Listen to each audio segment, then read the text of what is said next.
Hello, my name is Marcus. I'm the compiler of a collection of therapy quotes entitled 1001 Windmills of the Mind, a collection of quotes taken from what's often called the psychodynamic or the psychoanalytic perspective, which long ago, as I understand it, was referred to by some as philosophical medicine or narrative medicine, helping one to be their own narrative medicine practitioner, their own story doctor, to use theories, ballpark approximations, ideas, constructs, object relations theory, developmental theory, the so-called psychoanalytic orientation of making links, past-present links, seeing how maybe the present is influenced by the past, our unconscious fantasies, our unconscious motivations, this whole area.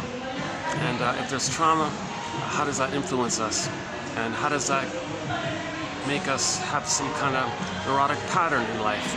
And maybe there's neurotic pride with that pattern. And we're searching for that pride to preserve the pattern, to preserve the trauma and the defense mechanisms. And that preserves the link to the mother, because all babies must have a mother.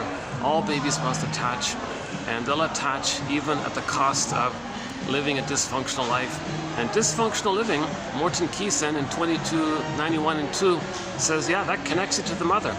Dysfunctional living means you're loyal to the mother, still searching for that goodness that you didn't get enough of, maybe, or didn't get your needs met properly, and you're sort of stuck there waiting for it. In tomorrow's video, which will be TQ 2730, today we'll be doing 2729. In the next video, there's a quote about, actually from long ago, the search for the lost object, you know, the breast meaning. Lightweight. We use jargon to make it sound more reasonable, right? You know, if psychoanalysis was said more simply, more directly, a lot of people would be shaking their heads. What are you talking about? So it's kind of presented in a more formal way, but really underneath it's something pretty basic kind of. So it's pretty basic for the baby to come out and have needs. He's not angry at his mother. He's not wanting to fight with his mother. There's no conflict there. There's no innate conflict with, okay, some people have that annoying theory from long ago. Not at all. The baby's developing. He's got a self, a selfhood, emerging self. He has needs for that emerging self. The main need for the baby, the main primary ballpark umbrella term need for what the baby needs for his emerging self, for his identity, for his psychological birth, for him to know himself at the age of 3. What he needs is, drum roll please. Instead of a drum roll, maybe we're gonna have a sky train passing by or something. Well, no sky train. Where are you, sky train? No?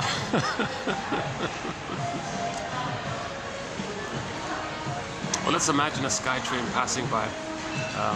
And on the sky train, there's an ad on it. It says, be your own story doctor. 1001 Windmills of the Mind, Psychoanalytic, Psychotherapy's greatest hits. Be your own psychological detective, existential detective. Okay, buymeacoffee.com/psychoanalysis. And begin your second journey. Oh, there's the ad. Okay, so there's the drum roll. Drum roll. The child needs a secure attachment style of relating, way of relating.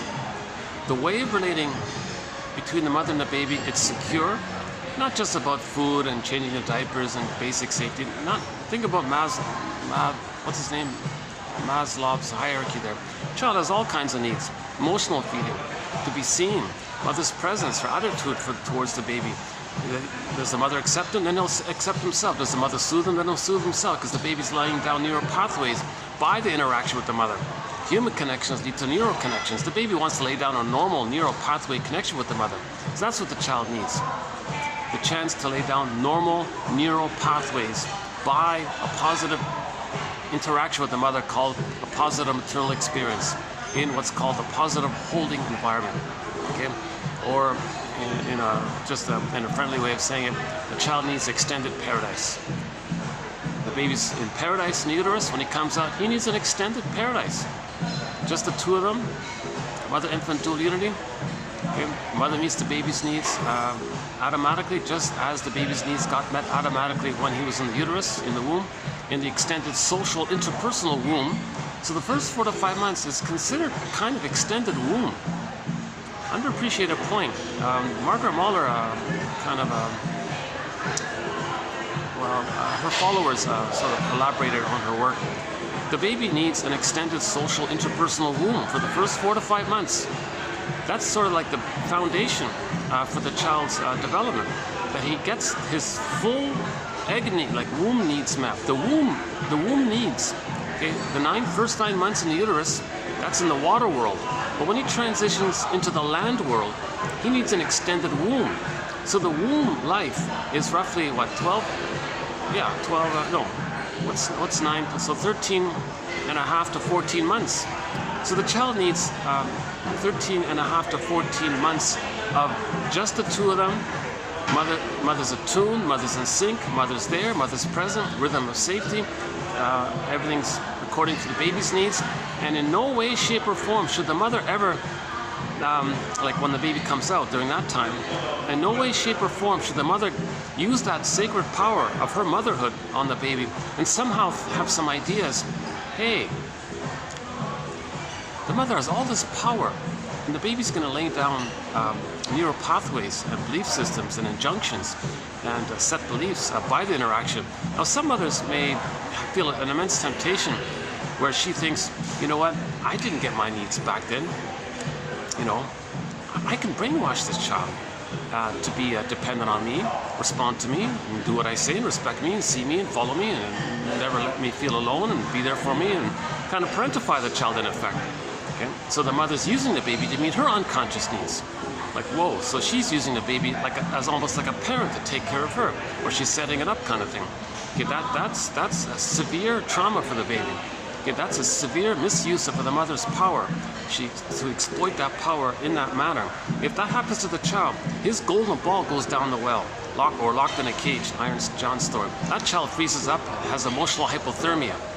Or the metaphor is he turns to a statue with him, or turns to a stone, or becomes petrified or frozen, etc. Or feels unreal like the Velveteen Rabbit, or feels wooden like that toy, the wooden toy story. So this issue of mothers, it's hard to believe. No one likes to think this. No one wants to admit this. It's like a shocking. Really, some mothers like use their power and use the baby for them? Really? No way. Can't believe it. Impossible. Mothers, they go on and on about this. That's not true. You know, that's the theory. And the whole story of in Iron John, that in order to get the golden ball back, they got to find the key. And where's the key? It's under mother's pillow. So it's dark there. It means unconscious. Mother's unconscious. Okay. So let's run through the 4 basic sort of ballpark theories around this issue of mothers using the babies to meet their unconscious needs, since we're here at this point. So that's one of them, where she parentifies the baby. She has the baby and says, at last, I got someone now. I can control them. I can make them be at my beck and call. And she can brainwash the child easily. All she's got to do is, when the child's autonomous, she withdraws. What does the baby do? He's screaming and crying and persecuting. Mother's there. She rewards the child's regression and dependency on her. But if the child wants to be autonomous, she withdraws. That's the simple way the mother uses to brainwash the baby. So the mother actually wants the child to have a complex on her. Then she feels important. She feels she has this power. She feels omnipotent. She has someone there to control. And if it's a boy, it gives her an extra. If it's a girl, it can be an extension of her or something.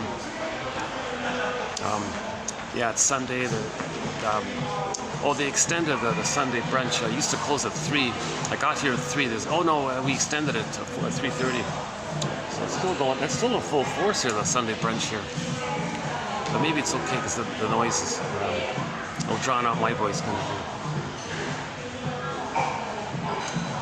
But it doesn't look like anybody's. It's almost 3. Let's see. What time is it now?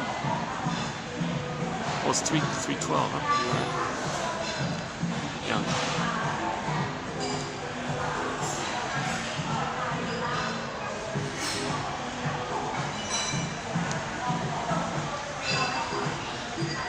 Okay, so at midlife, when we're trying to heal, we face this kind of issue.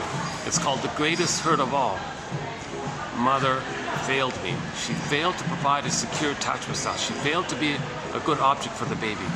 And there's the conflict that the child develops. He wasn't born with that conflict, but he developed the conflict when the mother used him and didn't meet his needs. Then there's a conflict. Baby has this wish for mother's love, but the pain around it, there's a conflict in there.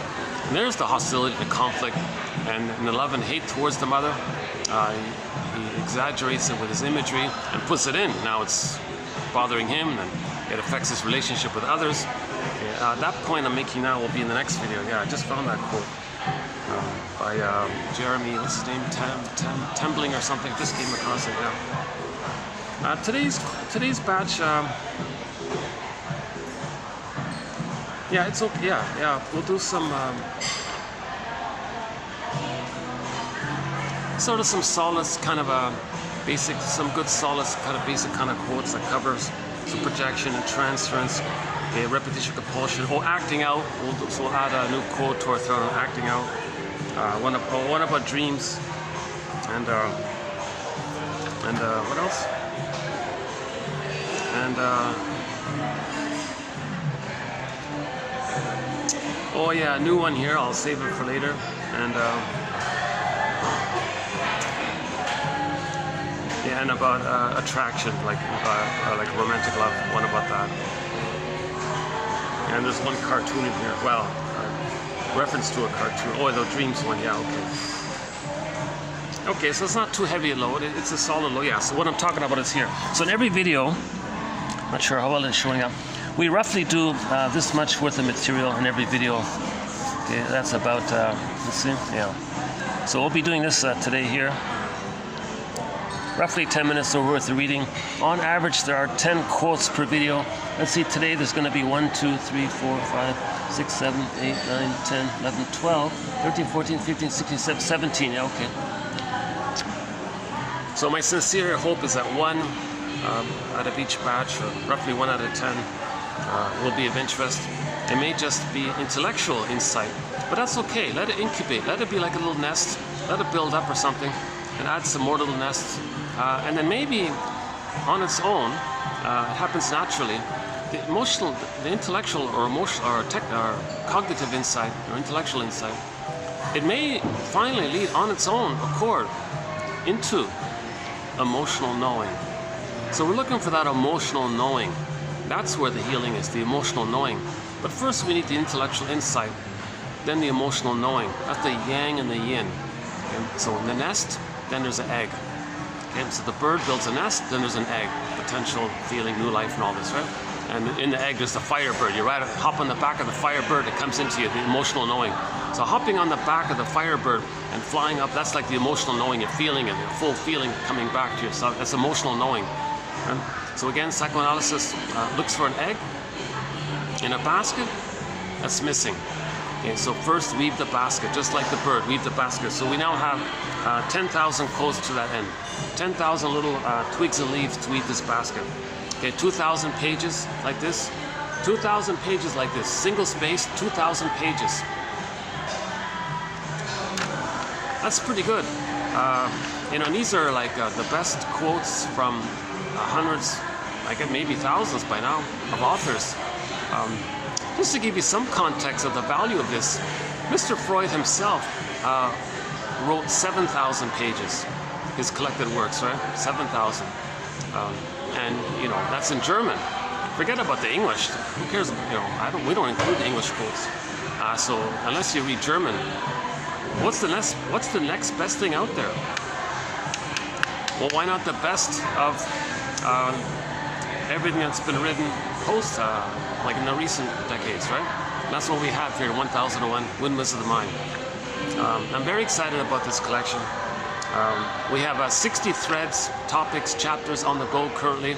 Okay, psychoanalysis, fill in the blank. There's a good chance it might be in there. Oh yeah, the sports one is not in yet, so I'm thinking about in the future tackling that sports one.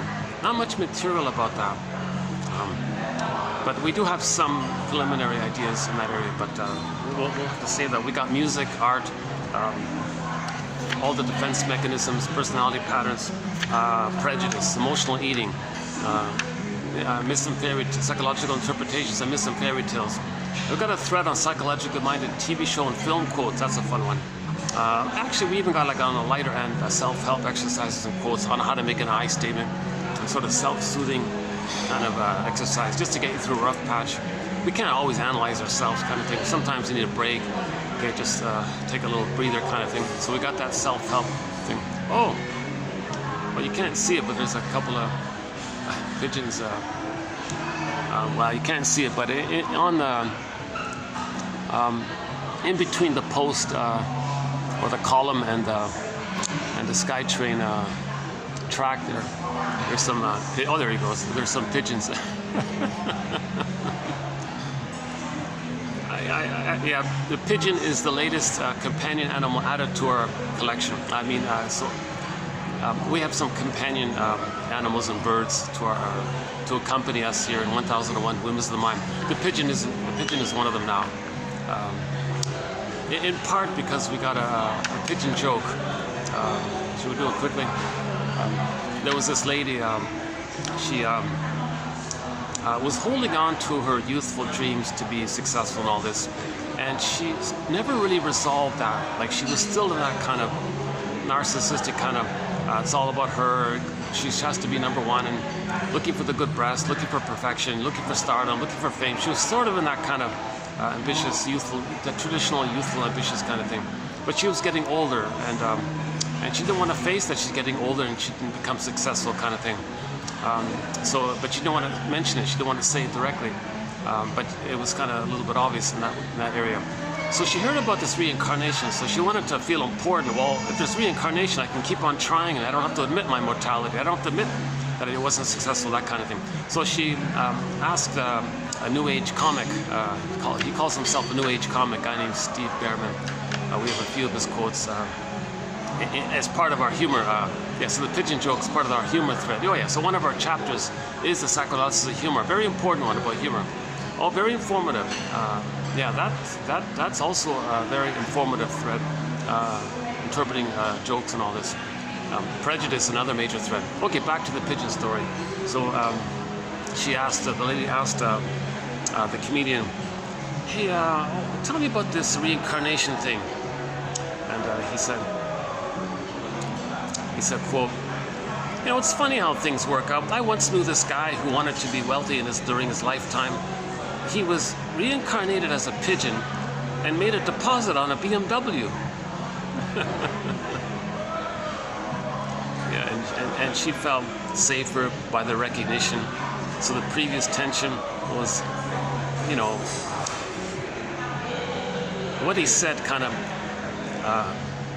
let her feel not so embarrassed by it, because so from the safety of his reply and the recognition of his reply, acknowledging, her anger, disappointment, still wanting to make money, that kind of thing, she felt a little better, kind of thing. So in the humor thread, that's a common pattern. The first part of the joke, there's tension, okay, benign, harmless tension, or some kind of tension. Then you get the second part of the joke, you kind of know the answer to the tension, so you feel safe. So that transition from tension to safety, that little release there, then you're going to laugh, right? But by the way, when something's deeper, okay, if there's lifelong denial of loss, and then you talk about it with the safety of somebody, then you'll weep. That's healing. When you can get that kind of deeper release. So grief is healed when it's witnessed by a caring other, because the caring other, the safe other, makes you feel safe. And when you feel safe, the previous tension kind of releases. And actually, some people make that analogy between humor and therapy, because in neurosis, there's like a lifelong tension. Right? You're tense, just like in the first part of the joke, you're tense. And then in the joke, you get the answer, you feel safe, you laugh. But in the therapy process, you get a broader perspective, you understand things more, and you feel safer by understanding and admitting things. Okay, now you get it, and you feel like a little relief like that. And you might weep for all the time lost and admitting the reality of it all. So it's a deeper issue with that. But this is a similar sort of mechanism, right? Yeah, we've got a lot of fun. We got several other kind of fun jokes in that category. Yeah.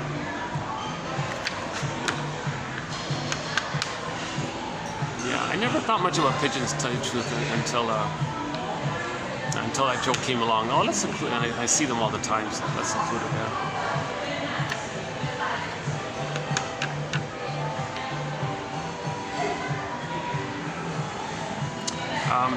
Okay, so where were we again?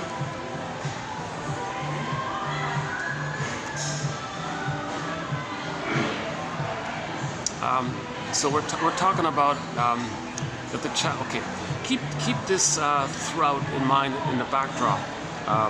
FNN, feelings and needs.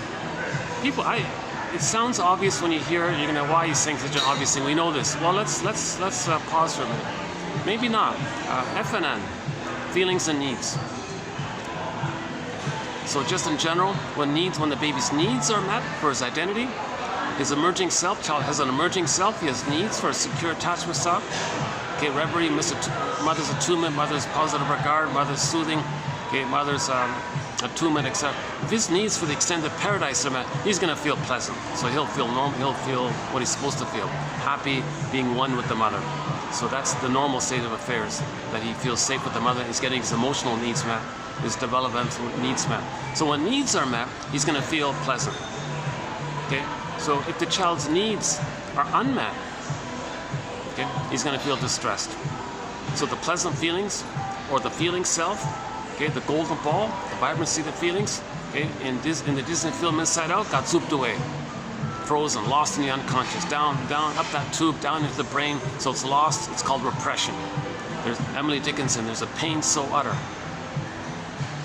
If the baby's needs don't get met, the baby's needs for a secure attachment style don't get met, that's attachment trauma. That's relational trauma. That's interpersonal trauma.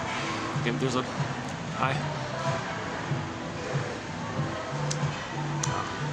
yeah, one of the senior staff here, I think. Well, yeah, once upon a time when I wasn't too busy, I was able to use that nice room in the back, but now I can see it's being fully used, yeah. Oh, they got a great little room back there, but when the peak season started, they booted me out. Sorry, sir, peak season's starting next week. We need this room here. Thank you for letting me use it for the time. It wasn't during the peak season, yeah. We did some good videos in that room over there in the corner. I don't know if you can... I try my best not to get anybody in the camera. Occasionally somebody might walk by just by accident or something. I can see they're having a nice time in there. Oh, actually they're leaving. Look at that. They're just leaving. I still can't use it. Yeah, that's too bad.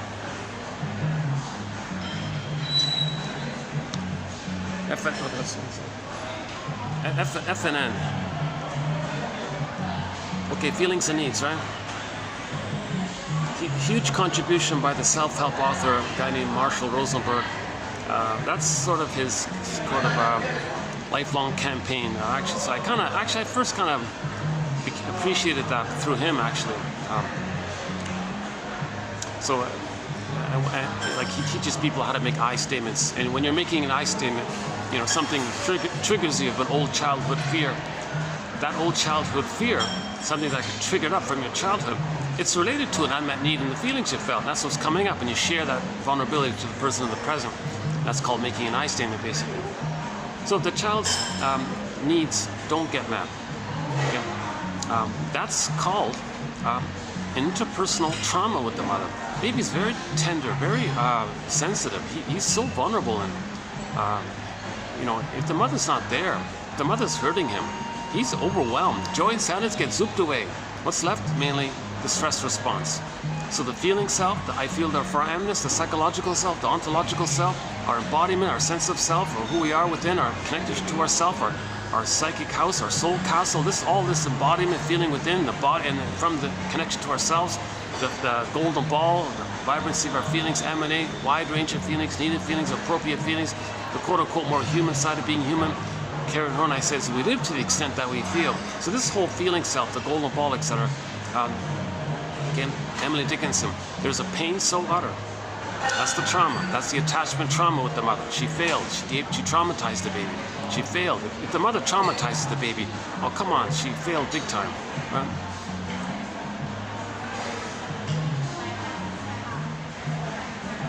That's why the healing journey is so difficult, because you don't expect that. You have such a sacred, innocent trust for the mother, and then, but then okay, then you become a detective. What happened? What's going on with her? Now we got to be realistic, and well, let's try to understand here. So understanding is the healing journey. Understanding. Hence we have these quotes to build understanding, to be a psychological detective, to give us understanding. It leads to recognition, emotional cognitive, intellectual insights.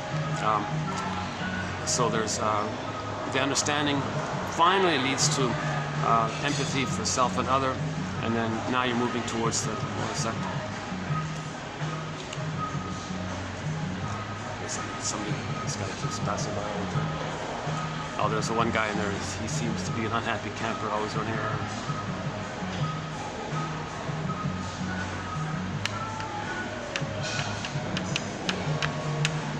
Maybe he's having a fight with his wife or something. Who knows?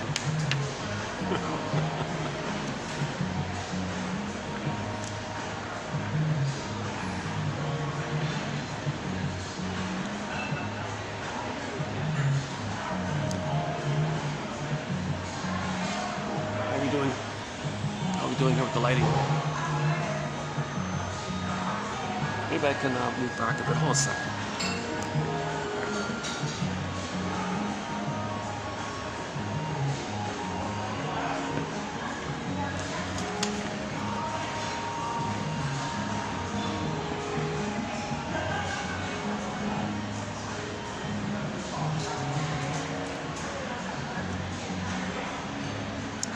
A huge contribution to the healing journey, to the Know Thyself efforts, is that Disney film Inside Out. Joy and sadness got zipped away. So joy and sadness, okay, that's like our feeling self. It got repressed up the tubes into the non-reporting brain, and it's lost in there. So the characters are lost in there. So what's left of the console for the person? It's the limbic system. It's the amygdala, the survival mechanism. So our quote-unquote more human side of being human is kind of lost in that underworld, in the unconscious. It's dark in there, metaphor like a forest. So it's in the forest. The golden ball, the feelings, the vibrancy of our feelings. The golden ball's in the forest, and it's locked in a cage. He's under mother's pillow. Mother somehow was using the baby in one form or another. Oh yeah, we'll get back to that point. Okay. Let's try this. Hold on.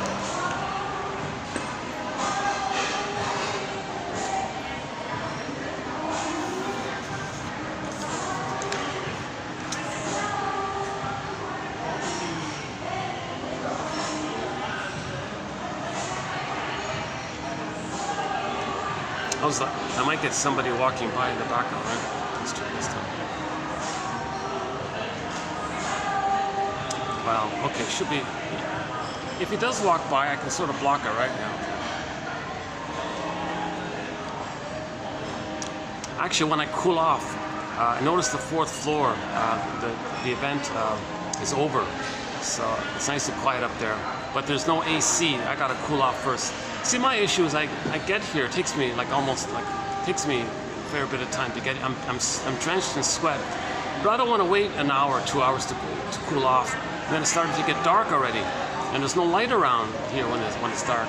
So I got to get the video started. So when I arrive, let's hit the play button. Let's get the coffee. Let's get a little caffeine in me, and let's get going. And the fourth floor closes, sort of like 5:30ish or something. It's already like 3, almost 4, right? Oh, what is it? Oh yes, okay. Approaching 4. Yeah, it'd be nice to do a good hour up there. Yeah, let's see if I can do a good 1 hour up there. When things are quiet, I settle in. I speak more clearly, more smoothly. My delivery is a little more unbogged down with my ums and ahs and stops and starts and self-corrections and my anxiety. Once again, my disclaimer, for the 1000th time, I have been analyzed. I'm not a shrink professor, doula, midwife, nutritionist. I only have a BA. Keep that in mind. I'm just finding the quotes, sharing them. I'm trying to learn it myself. If I had the funds, I'd be on the next flight and do the psychoanalytic process. For sure. Yeah, for sure. I want that extra consciousness to feel safe, to bring up my feelings. I want to ride the Firebird, you know. I want to get my feelings. Oh, hold on a second.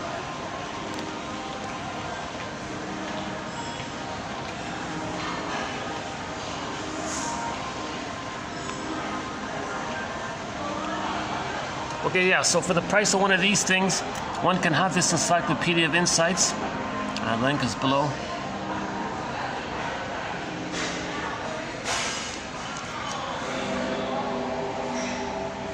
Incredible offering. I can't believe it.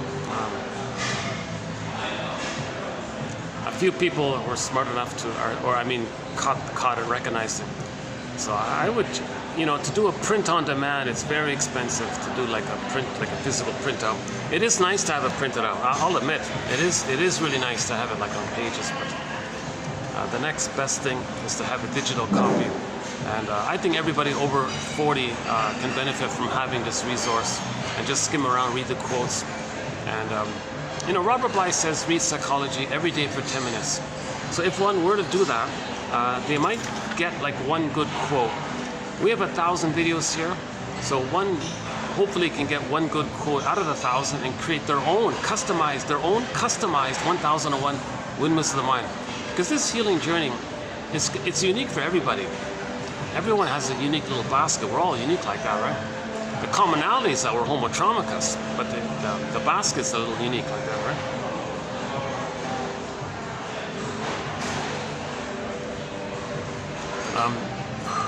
Okay, I feel, therefore I am, right? So the amness, the child has an emerging self, that's his amness.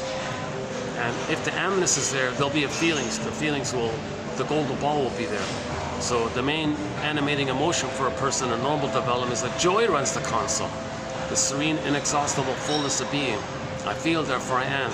Okay, just think about the image in White Bear King Balaban. In the field, you got the polar bear playing with the golden reef. So that image is the embodiment of the bear and the golden reef, your feelings. So you have your embodiment and you got the golden reef shining. Your feelings, vibrancy, alive, like the sun, radiant, you feel animated. That's the normal, and you feel alive, in other words. Yeah, you feel alive. Not, see, with trauma, you don't feel fully alive, right? But in normal development, you're going to feel alive in the present kind of thing. Okay, so back to F and N. If the child's needs don't get met, okay, so there's a pain so utter. It swallows substance up. Okay, so his embodiment and the golden ball gets swallowed up, meaning all of that emergingness and the feelings in response kind of get pressed down into the non-reporting brain that's in the unconscious. That's the repressed self, the denied self, the secret self, the second self, the double self, the shadow soul. And finally it ends up as being an amalgamation of it. We describe it as it's the one who walks with you, who's not like you, who is you. Someone's living my life and I know nothing about him. It's not separate from you. It's like you, but it's denied. It's all of you that you don't know about. That's called the repressed self, second self. Now, all of you that's denied, you see, all the energy and the denial of yourself and the energy, it's all tied in with the traumatic script. Now, all the energy is called the id, and it's tied into the traumatic script memory, schema memory of the trauma. Now the organism is, we're all part of nature trying to heal. So the healing energy of trying to heal, our life force bound up in the past, you add all that up, it's a powerful force, hence the iceberg metaphor. And and the motivation is to get the needs that were met, so it's like a cry for love. But the issue is that baby doesn't understand time. The trauma clicks in what's called repetition compulsion to get the love that was needed. At the same time, it's always that time. The present is the presenting past. The present is still the past. We transfer the past into the present, recreate and restage the past, thinking we can undo the past, change the past, get the proper outcome that was needed in the past, but it doesn't work because trauma did take place. You can't just magically erase it. The trauma did happen. But the trauma clicks in the repetition compulsion as if it's still in that timeless kind of place. That's the confusing thing about it. So the trauma and repetition compulsion are synonymous. That's Paul Levy Russell, a key pillar quote here, 21:19 and to 29. Those quotes there by Paul Levy Russell. That's sort of a pillar quote here. That's been a very helpful quote. I felt like our collection kind of really got a real boost there with Paul Levy Russell. And we had that a few times throughout the past few years, 3 years mainly. Morton Keeson had some good quotes, Ogden's quotes, Gratstein's quotes, Karen Horney, Masterson, Berger. So every once in a while we get like a good run of quotes that really kind of elevate 1001 Windmills of the Mind. Okay. A resource to help one develop night vision. Because in the unconscious, we need night vision. So on the front cover of one of Marie-Louise von Franz's books, you can see Vasilisa holding the lantern going in the unconscious. So we need night vision. These quotes are like little lanterns. We got to see what's going on in our repressed self, denied self. We got to recognize, because if we can recognize something, admit it, then the past can be kind of captured, identified, and given a time and a place. The metaphor, Lowell's metaphors, well, now the ghost is laid to rest. It's not haunting you, it's not stuck there bothering you, it's living, wanting, because you see it. The ghost wants to be seen, laid to rest, life force into the present. So we need the lanterns. So these quotes are like little lanterns. I think, let's just say if one does get one quote out of every batch and add those 1001 quotes up, that could be a pretty good lantern, I would think. But that's just halfway there. The other half is you need the presence, the safety of an empathetic, caring witness, because the safety of the other person allows the feelings to come in.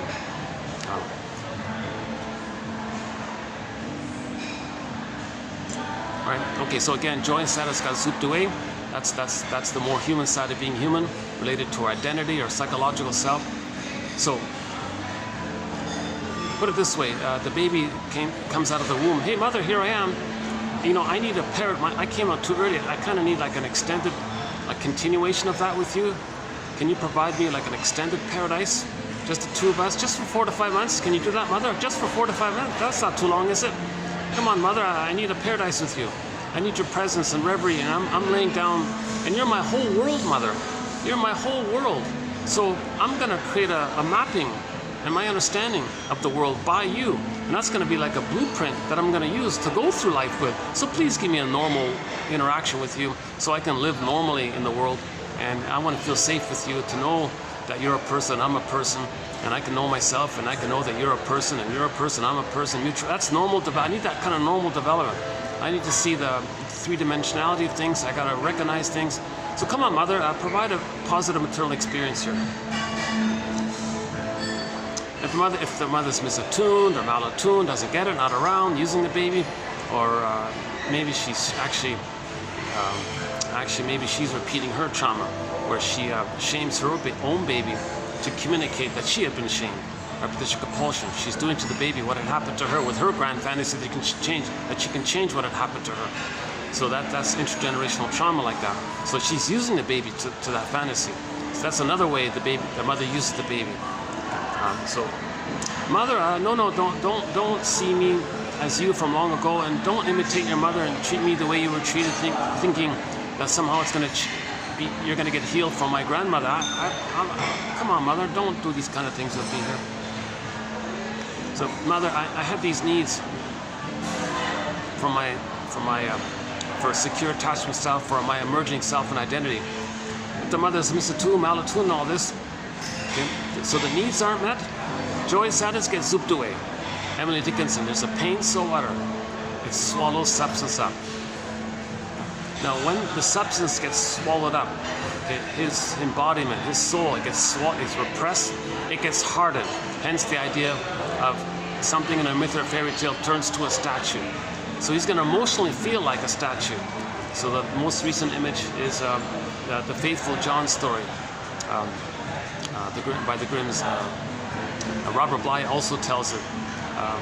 On YouTube, Minnesota Men's Conference, look down for the Faithful John story. It's only 2 hours long. He does a great job on it.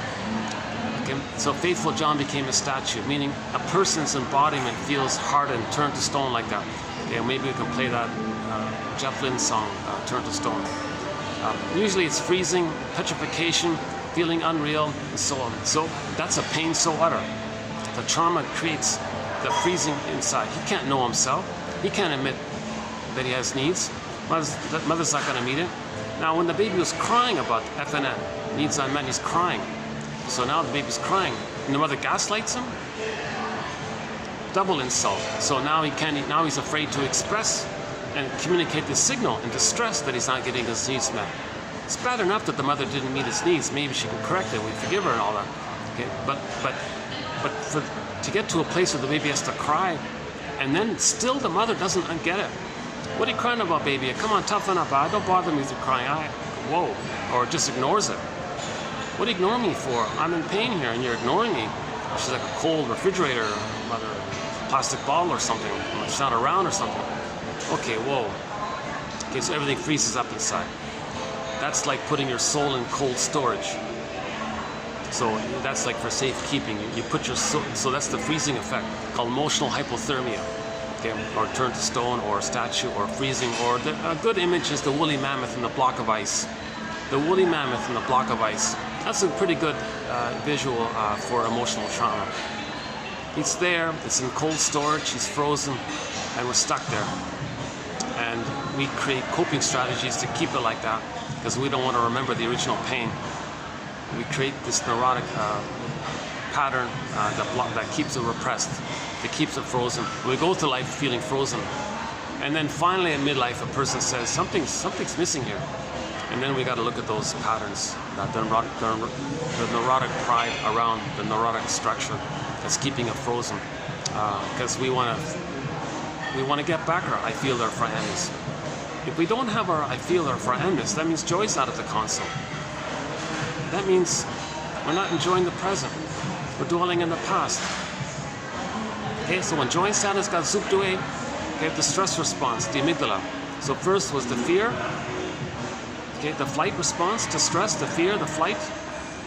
The baby, where's the baby gonna go? Mother's hurting him. Where's he gonna go? Okay, the baby's mammalian part of the brain is sending him cortisol and adrenaline. Oh yeah, about the adrenal. What's it called? The endocrine system. Yeah, we got a quote about that coming up. Yeah, interesting. Okay, let's see about that. I'm not a doctor, so I can't really talk too much about, biology and all this, but one guy sort of has a theory about the endocrine system being a factor.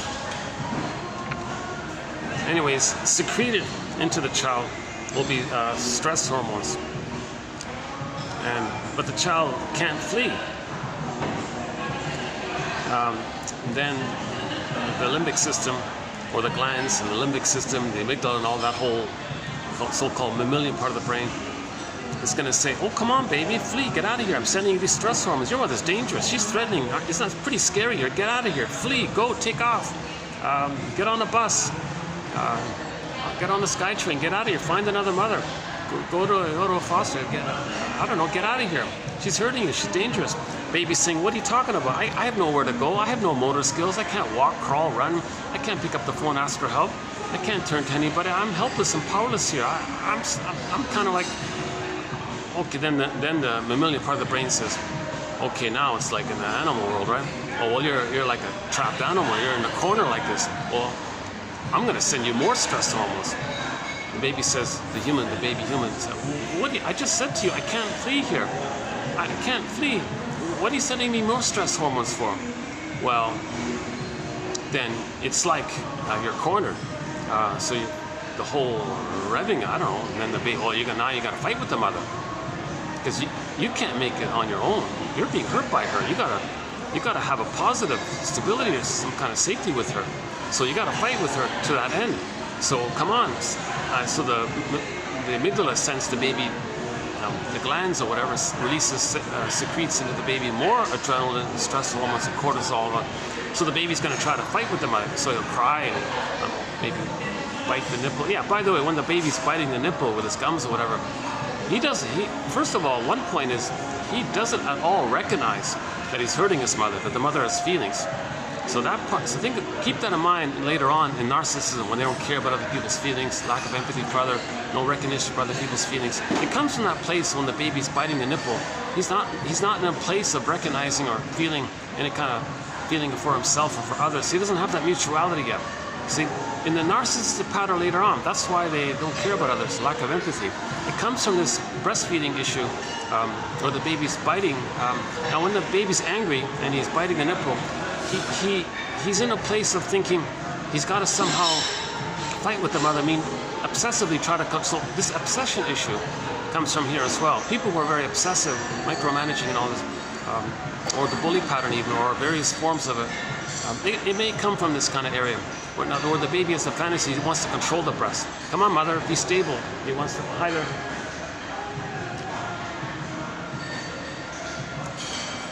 I like the old traditional kind of the cleaning lady. That's the old traditional brooms made out of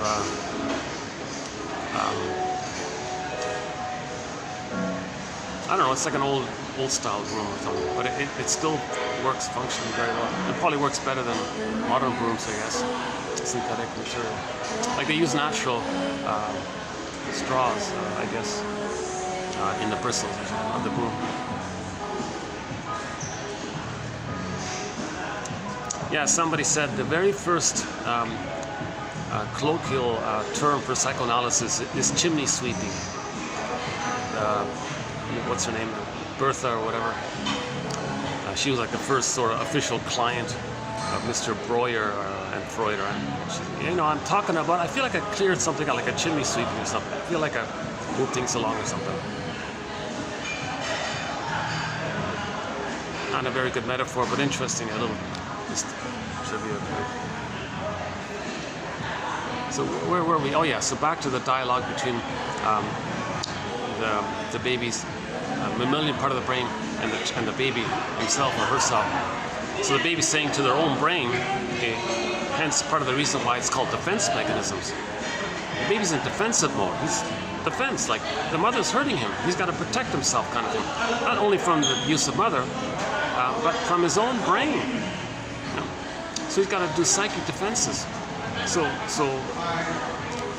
the brain, okay, so the brain's sending him more cortisol to fight with the mother, control.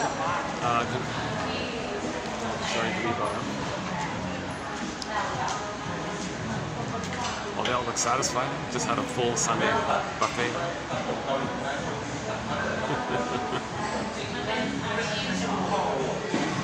That's nice of to be with your family on a Sunday buffet. Yeah, that'd be nice, yeah.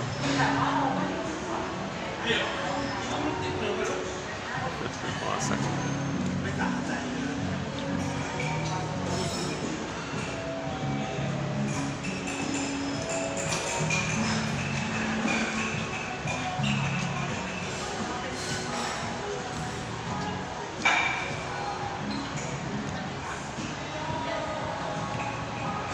So now the baby's in this place where he's in conflict. There's your inner conflict. So that inner conflict that's recorded or pressed down. So the inner conflict is developed by the misattuned mother. It's not natural. The baby doesn't come out of the womb biting the nipple. Only if the mother's hurting him, then he might try. Then he's in reaction to it. So when joy and sadness get zooped away, joy and sadness run the console. Joy and sadness are at the console, and joy is the animating baseline primary emotion. Sadness means that joy will say, hey, sadness, are we, the person we're in, the feelings, experienced the loss. Okay, I can't be here. Here, you run the console for a while. So sadness can run the console. Okay, and then if you go through the natural grief process of admitting the loss, and you have the identity and the feelings to admit the loss. Okay, so a sense of identity, I feel that for I am. If there's no amness, where are your feelings? It's all frozen up. So a person can't mourn, right? If it's trauma. So before that early on. So normal development, sadness can run the console for a while. Okay, and you admit the loss, sadness is there, so you feel it. Okay, and then you identify it. Okay, mourning is more about remembering. Okay, so in other words, the person's not going to say, there was no loss. Do you need him anyways? What are you talking about? Just brush. They don't. No, they admit the loss. It's healthy to say that was a loss. Right? If something's important in your life, you're attached to something, and something's not there anymore. Well, that was a loss. Admit the reality. That was a loss. There's natural feelings by that. There's a natural response to loss. So you need sadness at the console. Okay, but with attachment trauma early on, all that feeling self is frozen, and his sense of self didn't emerge, didn't develop. So his sense of self's not there, his feelings can't be there. I feel, therefore I am, F and N, or feelings and identity. It's kind of linked like that. So that's all frozen up in cold storage. So what's left?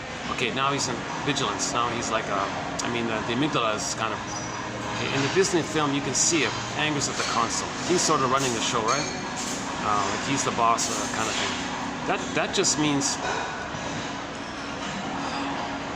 the more human side of being human is unavailable. They're just in trauma mode. Okay, hypervigilance, either or thinking, my greedy, your greed. Okay, they have these very simplistic, useful or not. Where's the breast? Not there, forget it. Preserving the grandiosity, because in trauma you compensate by regressing to the old place that once upon a time in the uterus you felt you were on the throne. So you're always searching for that kind of thing. Okay, so that means you're always putting others down in a negative position towards others, because you don't want to admit the negativity felt within. So you see your wounded, shamed self onto others. To see it that way, you want to see yourself as on the throne. It's this pseudo-fake, I'm okay, you're not okay. So in other words, the person's own humanness, they feel not okay, they see onto others, say they're not okay, meaning themselves. Okay, I'm getting ahead of myself here, hold on a second. I sometimes blur in things a little bit in my enthusiasm to try to cram it all in. It's a work in progress to kind of be a little more systemic in my delivery here. Okay, so let's just back up to the basic point here. So back to that dialogue. Now the baby's angry at the breast mother, right? So he wants to control the breast. And he can't do it, of course. He can't control the whole mother, make the mother be a loving mother. He can't convert the misattuned mother who's using him and has the full agenda to use it. He can't convert her like that. No matter how much he screams, the mother has the she's like the giantess in the nursery, she's a helpless little one, right? So the little baby can't control the giant kind of thing from his perspective. So all that, now the anger turns into rage. Now the baby's enraged. Now he's screeching at the top of his lungs or something. Yikes. So the mother still doesn't get it. Oh, stop it, baby, you're too loud or so. Oh. So what does the baby do? Click. Now he's in fantasy land. He has the fantasy that he wants to devour the breast, gobble in the breast, possess the breast. So if he gobbles it in, maybe he can possess it, control it. So in the attempt to control it, he's got to gobble it in. Now he develops this oral greed and this rage devouring oral. Now he feels like a hungry wolf kind of thing. Now again, it's too much excitation for the little baby to have all those stress hormones. So he says to the mammalian part of the brain, hey, mammalian part of the brain here, I can't go any further here with these stress hormones. Stop it, I can't take any more stress hormones. If you continue like this, it's kind of like the guy in the car with the gas pedal to the metal, and with his other foot he's got the brake pedal pressed down as hard as it can go, and one part of the car says go, the other part of the car says stop, and it's kind of revving like this. Something's gonna go kaput. Well, I'm kind of in this place here, and I gotta protect myself from all this. So I gotta protect myself from you, amygdala. And plus, if I'm in this kind of revving kind of condition, like go, don't go, stop, go, I may go, some organ may fail, or I may get an immune issue. This may weaken my immune system here. One cell's against the other cells, or organ failure, things are being compromised. I can't take any more stress hormones. Well, the mammalian part of the brain says, well, I'm pretty simple like this. Okay, I gotta trick you. So now the child's ego uses strategies called defense mechanisms, psychic defenses. So he's got to fool his own brain. So the child says to the amygdala, well, I know you mean well, that you're sending me these stress hormones to fight with the mother, and I know you mean well, but I got to do something here. Well, what? Well, you're sending me these stress hormones because you recognize unmet needs and feelings being ignored. That's right. What if I were to make you think I don't have needs and feelings? How are you going to do that? I'm going to do a thing called projection. I'm going to attribute, assign, believe, think, fantasize that my oral rage greed is not mine. No. I'm going to do a trick called selective disattention, like a kind of denial. And when something's repressed, it gets projected. So I'm going to create an image of the mother, the breast mother, as being the hungry wolf, not me. So that's somehow the psychic trick, and it works. So look at the mammalian part of the brain. You see, I'm not enraged and I have oral greed. It's the mother. The mother, look at her. She's enraged. She has oral greed. Look at the image I'm creating. She's a devouring monster that wants to eat me. She's a hungry wolf. She's the dangerous monster. And you can create any kind of, Tambling calls it the evil breast now. Jesus Christ. Now you get some kind of, in a myth or fairy tale, any kind of frightening, devouring monster, even the guy, including the guy with the horns, that's his theory, the guy with the horns. My approximate theory about that is, so Klein started this issue a little bit, or mainly, that the baby's rage, he says the breast mother's enraged. Now why is the breast mother being enraged? Why is that scene with the guy with the horns? I thought, what's the horns about? So I was confused, so I'm just guessing here. What if the baby sees the mother's eyes? Now he's so enraged, he assumes the mother's enraged. And maybe the child's perception of the mother's eyes being enraged, maybe it has that like flaming, spiky quality, and he blurs in mother's eyes, condenses it into the breast image mother, and out of that condenses the breast image and the mother's eyes and creates a composite image that's infused with the baby's rage and oral greed, and out of that comes the devil guy, right? The guy with the horns and all this. Maybe that's just one, that's why he called evil breast, right? Or the devil breast or something. And by the way, he's got to put that's within him, right? That becomes an inner critic. He hates, then he has love. Now he has a conflict because he needs the love. He loves the mother, hates the mother. There's this whole area, all the complications around. Then he's searching for the good, lost good breast. He's got to split it up, see separate ways, goddess and demon. Oh, it's really complicated when the child has to project out and then take back in his own rage onto the breast mother and then internalize the breast mother because he's got to have a mother. But that mother was seen with his rage to trick his amygdala. Okay, again, that's coming up with the next video. That's that last point's a little cloudy on my end, for myself as well. The internalization of the bad breast. It's not just in other words, the baby just doesn't see the mother as a bad breast. He sees the bad breast as a monster that wants to eat him. So the amygdala says, I'm confused. Well, what do you mean, amygdala? Well, if you think your mother's a monster that wants to eat you, how are you going to just survive? Like, how are you going to take in the powder stuff or whatever you're being offered? Like, I don't get it. Okay, good point here. Let me do another psychic defense. Now, what do you mean? Well, just like how I use projection to kind of keep you, to kind of hold you off a bit, now I got to, that's called the paranoid part. Now I got to do the schizoid part. I'm going to do a thing called the splitting mechanism. I'm going to make up that there's no human mother, that the bad breast human mother is really a monster, and I'll deny it. So this devouring monster, that's not my mother. It is his mother, exaggerated and blamed for his. The mother was just misattuned, but the child's rage he projects onto the mother and says the mother's enraged and creates this monster character. So from that place, the child, oh, this monster now, that's not my mother. No way, no way. I cannot relate to this monster. I can't feel safe. You're right, amygdala. So tell you what, I'll deny it. In a mechanism known as psychic splitting, the concept of the other, you'll create two mothers in effect, right? So the real one, the monster one, from his perception, after he projects onto it, that'll be like compartmentalized, split off, disassociated, put into another bin, so to speak. And then, like the thirsty guy in the desert, he's going to hallucinate. He's in an autistic kind of hallucination or something. He's trying to survive. Remember, he needs paradise, he needs bliss, and with the mother, he needs an extended paradise. So he hallucinates the goddess breast. This lovely, beautiful, bountiful, and fill in, and use all the adjectives for the good breast. So he hallucinates an ideal breast. You see, amygdala, I'm with the good breast. there's the good breast. I'm one with the good breast. I'm safe. Okay, my heaven continues. My paradise continues because I need paradise. The amygdala is full. Okay, well if you're safe now, fine. Okay, this trickery is called the paranoid schizoid mode of experiencing. The child's a genius to kind of do something in this case scenario. Otherwise, he wouldn't make it, right?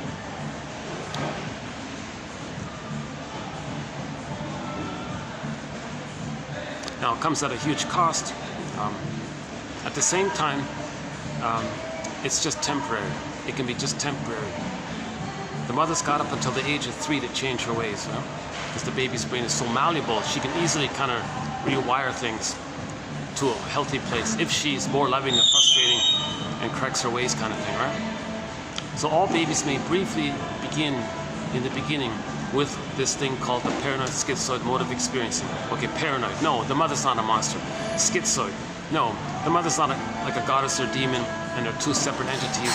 No, your mother's one human, but you couldn't handle the reality that she would have been loving. Maybe she tried to be loving and you accept that, but she was misattuned, you felt pain, and you could hold that ambivalence and still keep an image of the mother like that. You couldn't see that ambivalence. It's too much for you, so you had to split it into goddess and demon. That's just a temporary maneuver of the mind. Right? So normal development, and a few weeks later, this gets resolved. Okay, the goddess and demon poof away, and you got a human mother. Okay, and the self, there's a sense of self, and the child recognizes the mother's a person. He's a person. He feels safe, and out of that safety, he can hatch out of the fusion in the beginning. Originally in the paradise, it's still fusion. Mother, baby are one. 4 to 5 months, he can hatch out. He can only hatch out if he sees the mother as a person who's loving him more so than hurting him, quantity-wise, where the child can handle the ambivalence.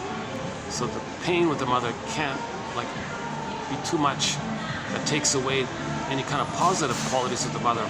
The positive has to kind of outweigh the negative, right? To allow the child enough courage to hold the two, enough resource to hold the two, where he can say, oh, I get it. Mother's a person. She's mostly loving. Okay, sometimes she's wrong, disappointing. But if I'm angry at her, then I'm hurting the one I love. I feel kind of badly like that. Okay, so she can hold this kind of ambivalence. It's complicated. That's why it's called the depressive position. It's more realistic though. So the child's getting this realistic scenario that the mother's just a person, not some illusionary goddess or demon in the brain. And he'll never know himself if he's going through life with a goddess and demon in the brain.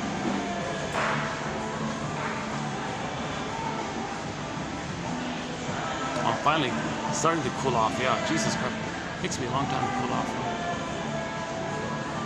Oh yeah, what a relief. Now it's finally under 40. The heat index about a week ago clicked under the 40 mark, yeah. It's still high 30s. It's like 34, 35, which is doable. With the heat index, it's up to 38, 39.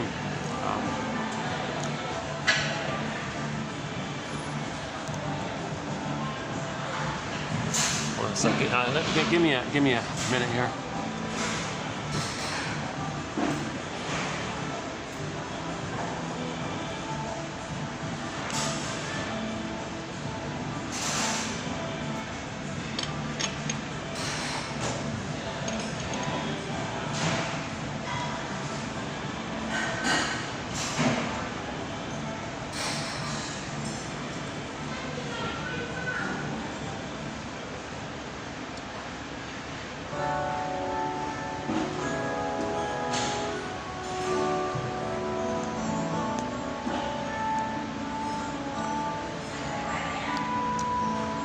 There's another pigeon.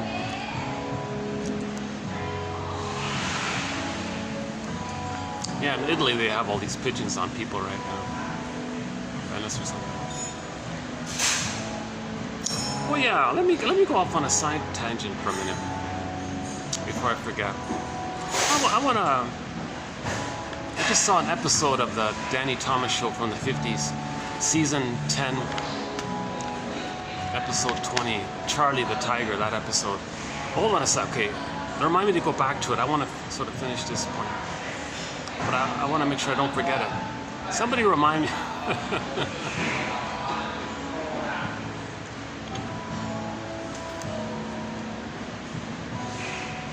So let's just finish up with the basic premise here. Attachment trauma. Baby has needs for a secure attachment style. He freezes up inside, emotional hypothermia. Emily Dickinson, there's a pain so utter, that's the trauma. It swallows substance up, his whole inner life gets repressed, his identity, his ontological self, his feeling self, his golden ball, his I feel there for amness, and then the potentials of the real self are undeveloped, and the capacities of the real self don't get a chance to, okay, knowing your genuine interests, okay, a conscious ego that would know your interests, okay, that's the scarecrow, it's all frazzled up, okay, so in trauma the child's ego gets frazzled up, that's the scarecrow, the child loses his heart, so to speak, so that's the tin man, and it's separate like that, and when it's like that, the person feels disembodied, that's the cowardly lion. Yeah, so Charlie wanted to be a tiger, maybe like that. Well, no, that's different, I'll forget that. Okay, so then Dorothy's like the part of the mind is trying to line things up. Or we could be like Dorothy and try to recognize, why is there disembodiment? Why is there loss of heart? Well, that poor scarecrow, start with him. He's looking for a brain. So we gotta strengthen his knowledge, and that's why we have these brain here, 2,000 little. We have a brain for the scarecrow. So we need the knowledge of the trauma. So we need a strong ego. So the child's ego, conscious ego, is submerged and frazzled up. So first things first, strengthen that guy, make him be a stronger character. So now we can cross over to the children's story. The wolf was able to blow down the houses made out of straw and wood, but not the one made out of bricks. That was a firm ego, because with the firm ego, it could house the residents, right? It could house ourselves, kind of thing. But the main, yeah, so that's part of it. The other part of it is that wolf was huffing and puffing. He exhausted himself and slanked away. Because in the conscious ego, you recognize the wolf is not real. Remember that monster image the baby makes? That's not real. The mother's not a monster. So a strong ego makes you know that. Then it goes away. Now, when you recognize that the wolf image is created by your feelings, that's when Dorothy throws water on the witch and she poofs away, so dissolves away or whatever.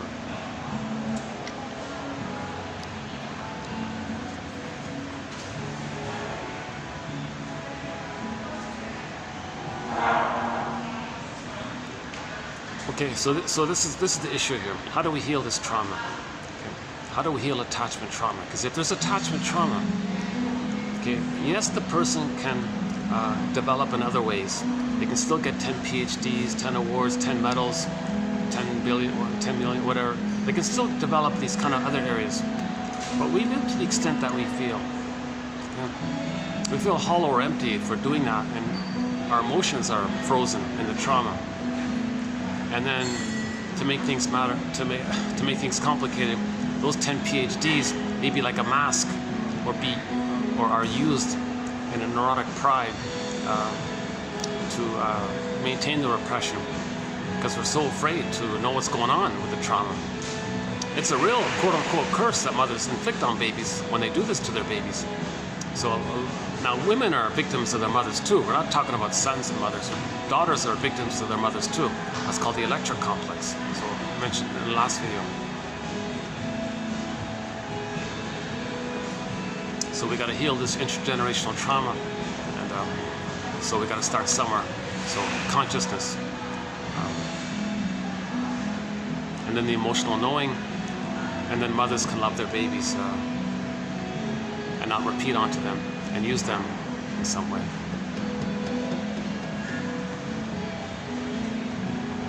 Okay, 1 second.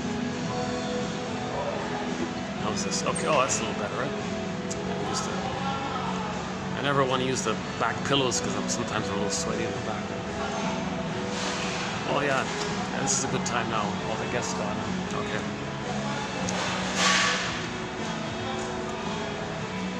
Okay, where are we?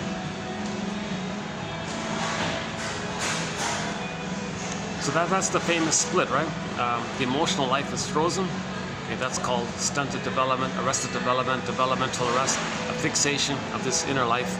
Okay, so we're a statue. The echo's a statue. Faithful John's a statue. That's the trauma. And then roughly at midlife, the frog burps, you know, in the unconscious, the forest dark, you know, swampy, dark, kind of the forest will burp. You know, the frog, that's Miriam Woodman's thing. That at midlife, you might say some angry little thing, and you go, whoa, what's that? So-called Freudian slip, right? Well, because those defense mechanisms, that neurotic structure that you develop to keep the thing frozen, to keep your soul frozen, it kind of wears out or dries out roughly at around midlife. And then with the cracks in it, then things are popping up kind of thing. Well, now you got to recognize, okay, oh, there's the trauma. Oh my God. Or sometimes there's a full-blown PTSD appearance. Like, whoa, so lots coming out with the PTSD in that area. Usually you want to catch it before that time. You know? So that's usually, for most cases, people say, something's off here. I don't know what it is. Something's off here. Let me talk about it. Okay, let me investigate it. Okay, now you begin the famous hero's journey. Okay, it's called the second journey of midlife, the midlife audit, the midlife examination period, the self-reappraisal period. When you get that kind of hunch, something's off here. I feel like I'm just sleepwalking through life. I'm going through the motions of life. Life is passing me by. Is there something more? Something? Why don't I grieve? Why don't I feel pleasure really? I go to this beautiful place. I go, yeah, okay, and you know. Oh yeah, if someone says, see one tree, see no that, oh, that's really a sign of trauma like that. Not enjoying the present. Or they want to pretend they're trying to enjoy it, pretending that they're enjoying it, but they're not really enjoying it, you know. So there's some things like that. So this is called, some people might say, I feel like I'm living the provisional life, the unlived life. When does life begin? Life's not supposed to be a dress rehearsal. When does life begin? I feel like life is passing me by. What's going on here? So that's when you begin the hero's journey.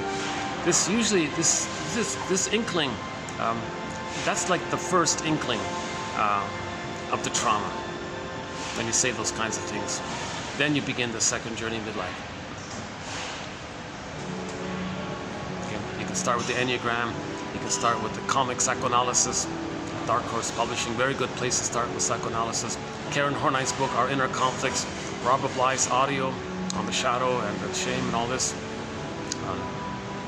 Masterson's books are good. The Search for the Real Self, Object Relations Theory. I'd like to think, yeah, I'm very confident that 1001 Windmills of the Mind is an excellent resource as well.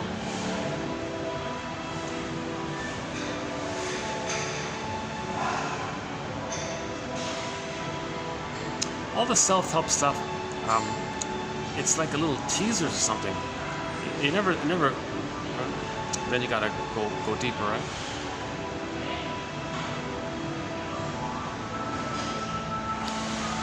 Yeah, the codependency material might be helpful as well, right?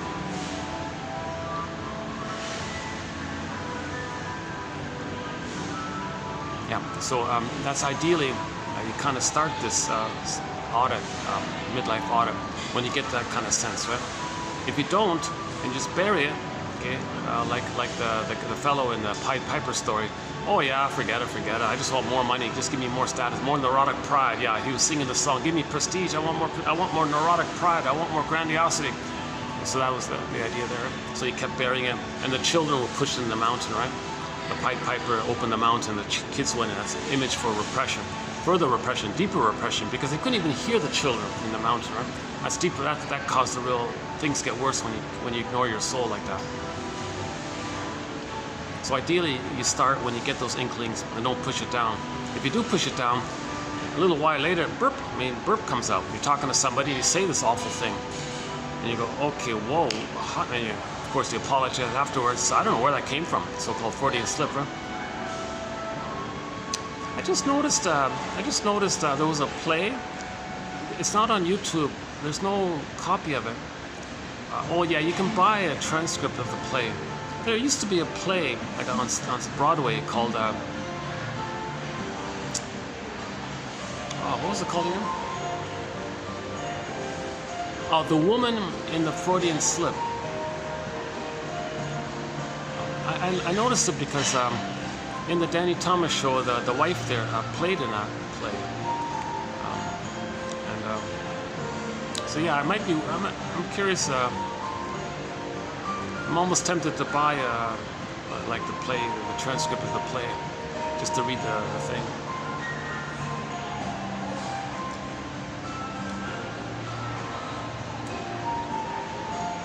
It was popular. They said it was popular, a big hit or something, but no audio of it. There's no filming of the play of it. There's nothing on it. You know, there's a lot of psychological material that's not really available. The original Broadway stage play of Lady in the Dark, not available.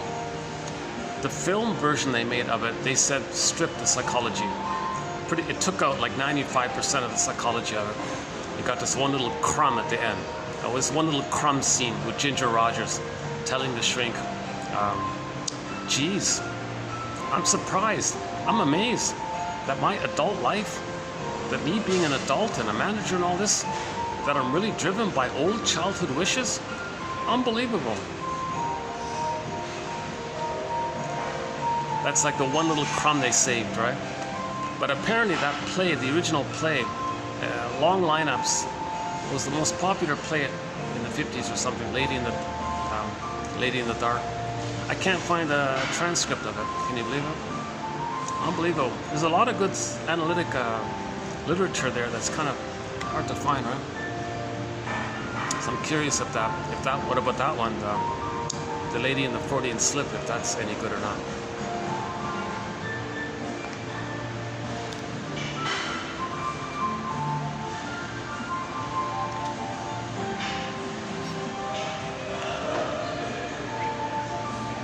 Yeah, so that the midlife auto, right? Joseph Campbell calls it the universal monomyth for everybody. Well, everybody who's traumatized, right? Or if you're not traumatized, well, you're still wanting to develop in what's called adult development. That at midlife, you want to be more connected to yourself. Nobody ever achieves perfect individuation, psychological birth. It's like we're always spending our lives constantly trying to re-own, reclaim aspects of ourselves that we had to put into cold storage in babyhood time, trying to get it back, right? Lies metaphors that by the age of 5 we put a lot of ourselves who are meant to be, our potential, our gifts, our golden ball, into this bag that we drag behind us. Okay? Like a metaphor for the non-reporting brain, dark shadow, can't see it, shadow self, unconscious. We put so much of our potential in this bag, our goal is in there. And we drag this bag with us all of our lives. It's a long, dark bag, and we're dragging it. And then we spend the rest of our lives trying to reclaim what we put in, trying to re-own, re-synthesize, get back and reappropriate, find, identify. So we need a lantern to look in there and get back. Okay, so that's like a dialogue. And when we make something conscious of what's in the bag, and we can start to accept what's in the bag as being conscious of it, there's the narrative medicine. That process of making the unconscious conscious, right? Where it was, ego shall be. Okay, so the singer in the Phantom of the Opera does that, right? Goes into the basement, unconscious. Okay, the scary dude is not a separate outer character. It's her double self. That character represents her denied trauma. So she got to know her trauma. Pain, shame, rage. So she befriended that character. A lot of herself is in that character. That character is her denied self, her repressed self, her second self, her shadow self, her double self. So when we say know thyself, know your conscious self and your unconscious self. So as she was getting to know more of her unconscious self, so she felt more connected to herself. Okay, Hermes flies across. You're getting a message from your unconscious self. So now you're more integrated. Okay, wholeness and healing. So you're becoming more whole, heal, more pigeons. Oh, today's a lot of pigeons today. Oh, that's a good sign, I guess. They're on the lamppost there.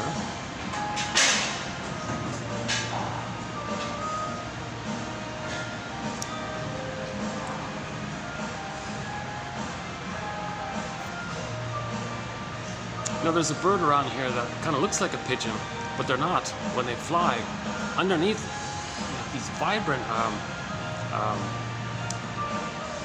like a stone white kind of color. You can see, so it's like a black and white feathers underneath the feathers. So the surface is all gray, but when they fly, you can see the black and white underneath. It's kind of cool. Once I saw a bird who's flying, who's a yellow, bright orangey yellow kind of bird. It's really nice. Just once, yeah, rare moment down here in the big city to see a tropical bird fly by. Huh?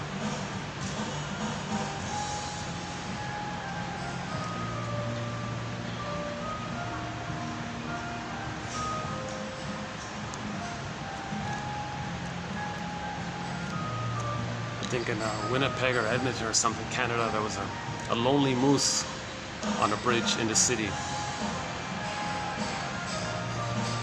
Oh, okay, moose. So okay, another reminder to Danny Thomas show.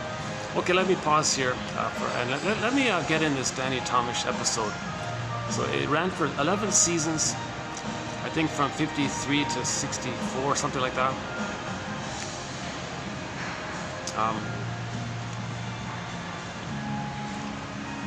And I mentioned an earlier episode entitled Season 10, Episode 10. So now I'm going to talk about Episode 10. Oh, sorry, I mentioned earlier Season 10, Episode 10 in a previous video. Now I want to mention briefly Season 10, Episode 20 called Charlie the Tiger. And here's an exercise. Before going to sleep, watch that episode. And then in the morning, note what dreams you might get. So here's because the story, the episode might trigger times in your life of when you were supported, when someone helped you. And you feel that in the dream, and you wake up and you'll recognize and appreciate maybe those people in your lives who were there for you, who supported you. So in the episode, in the episode we saw a typical Karpman triangle. Right? Victim, persecutor, victim, rescuer. Right? Okay, the famous 60s Karpman triangle, right? On the triangle. So, so Charlie and his wife and the two kids, they were kind of victimized in that episode, right? And the persecutors were some of the other people in the building, in their apartment building, right? And then Charlie's old school buddy, who ended up becoming a muscle man, he came in as the rescuer, right? And in the victim family, so the Charlie's wife was shouted at by somebody, and the little daughter, I don't know, 6-year-old daughter or something, was shouted at by one of the neighbors, and the neighbor broke her doll to scare her off, kind of thing. So the Charlie's a little guy, right? And he was angry, but he's little. He couldn't stand up to these bigger guys, right? But at the same time, Mr. Moose was there, Charlie's old buddy from kindergarten. So in kindergarten, Mr. Moose, or Moose, the Moose character, was called Pee-wee, which is a little guy. And it turned out he grew up to be like a 7-foot muscle man or something, right? So he's grateful to Charlie because Charlie was helpful to him and all this. So in the episode, Moose was behind the scenes, kind of helping Charlie and the family. And so that alone, I think, is the trigger. Another point about that story was Charlie was tricked into believing that he had a lot of confidence, that he was a tiger. Episodes called Charlie the Tiger. So he was kind of tricked by the family, and Moose, of course, that he's a tiger. Well, mainly Moose, yeah, that he was a tiger. Right? Oh, by the way, one of our key songs in our soundtrack is "Call of the Moose" by Willie Mitchell. Yeah, great song, "Call of the Moose." Okay, back to the TV show. So Moose was trying to help Charlie to return the favor of how Charlie helped him in kindergarten. So Moose was and the family was trying to build up his confidence. So come on, Charlie, you got confidence. You can do it. You're strong. Come on, think about the tiger. You're a tiger. Come on, imagine you're a tiger. He was trying to build up his confidence, kind of thing. It was a little illusionary. It was a bit of a trick. They thought it was helpful And then in that false belief that in that trick of the momentary confidence, he was able to stand up to yet another bully in the story. So there were 3 bullies. The episode's about 3 bullies. How did we deal with that? And then, so Charlie, little Charlie, was able to stand up to one of those bullies while he was in that. What's it called? The hacker dance. And put it this way: it's as if Charlie. It's kind of as if Charlie went to New Zealand to the Maori and did that hacker dance where they slapped their knees and do that shouting, chanting, work themselves up. So look up the haka dance, or in the football film Any Good Friday, when Al Pacino gave his inches speech. There was one guy there who was all flared up and all excited, right? So Charlie was kind of in that kind of mana state or something. So with that mana state, he was able to confront the bully, and it was very convincing, and Charlie was fully in it, and the bully backed off, kind of thing. And then later he realized he was fooled into that mana state unknowingly, and then he fainted. He fainted.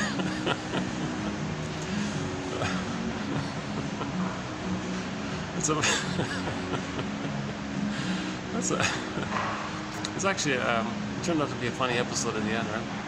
Just a little distant. So that's one point of it, right? But the back point I'm trying to make was, oh, hi. She's gonna take a photo. That's the second time somebody's taken a photo of me here. I don't know what's going on. This is the second time. You know, the last time I did a video, someone at a distance.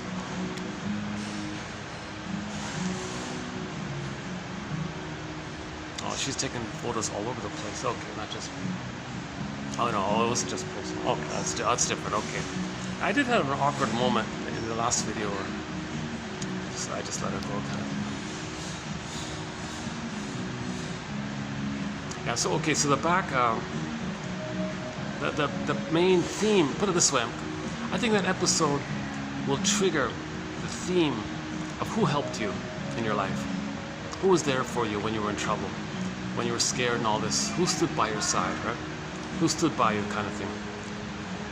So Charlie had Moose there in that episode, right? And the victims were the wife and the little girl and all this, right?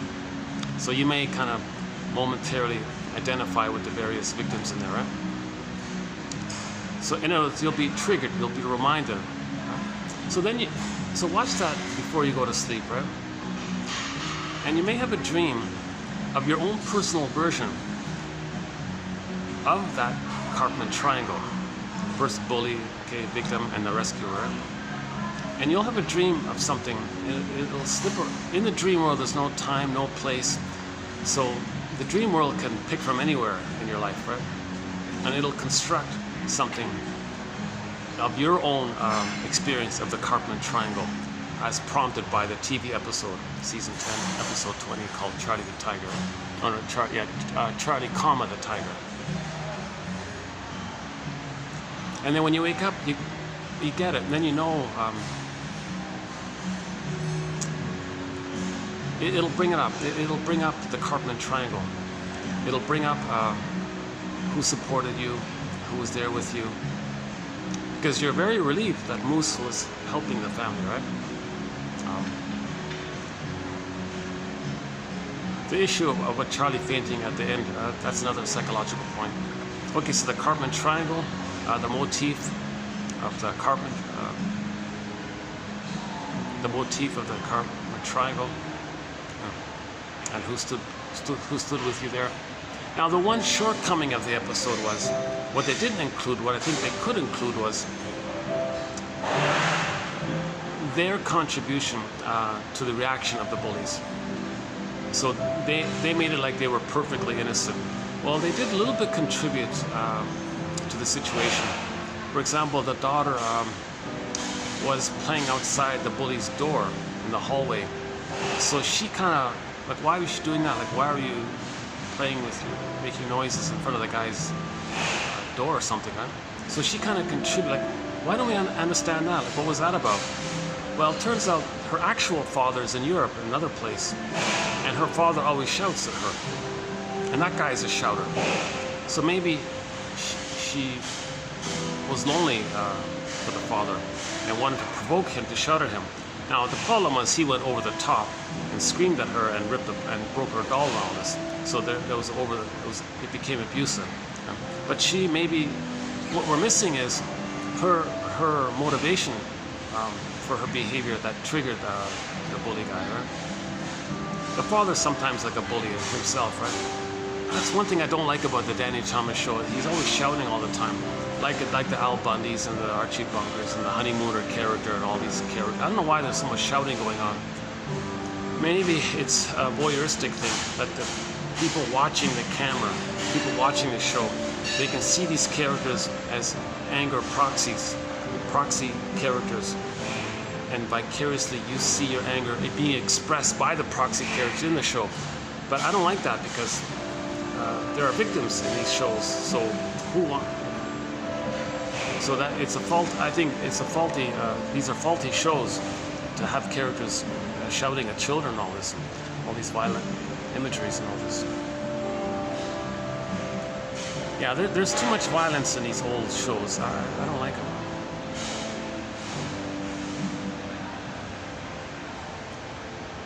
Yeah, and the uncle one. Oh, jeez, there's a really bad one. The uncle. Yeah, the daughter, little mistake, and he made these violent gestures towards her. Oh my God. I don't know why there's such a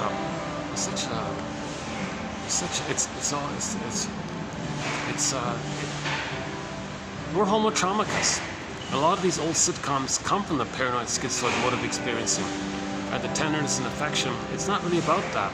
It's about all these power issues and narcissistic issues, and the woman's always shopping, and the guy's trying to make money.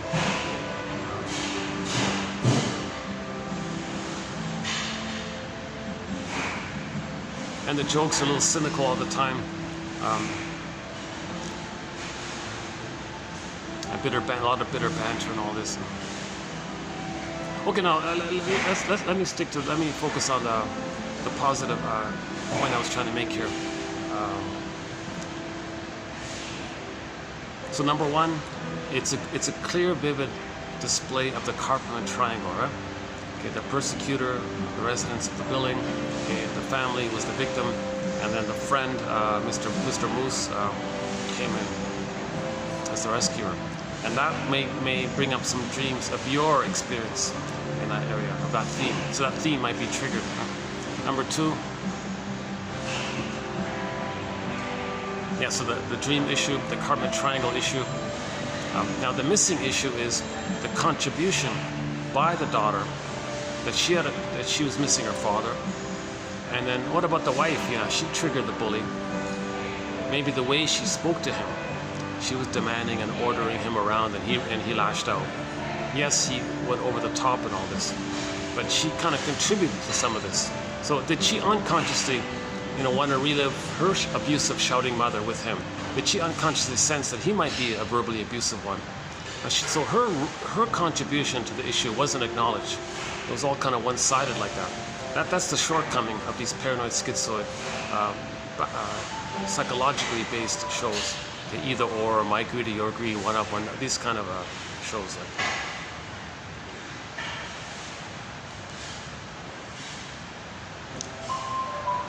Oh yeah, and then because of that episode,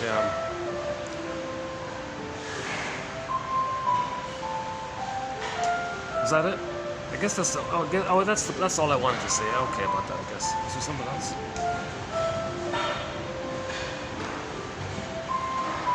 Most of this music's copyrighted, but YouTube still allows it through, but it's labeled as copyrighted. So luckily I can do the video here.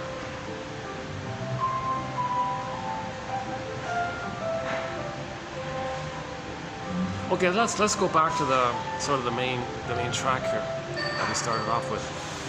The baby experiences an emotional freezing. Now that trauma, Emily Dickinson, There's a pain so utter, that's the trauma, swallows something up, okay, that's the repression of the psychological self, and it freezes up, feels unreal, non-petrified. Then one goes in a swoon. So the mercy is that the brain releases endorphins to numb the pain. That's the swoon. Now we're in this kind of trance, going sleepwalking through life, in the swoon. A mild disassociation, sleepwalking through life in the swoon. That's what we're trying to heal.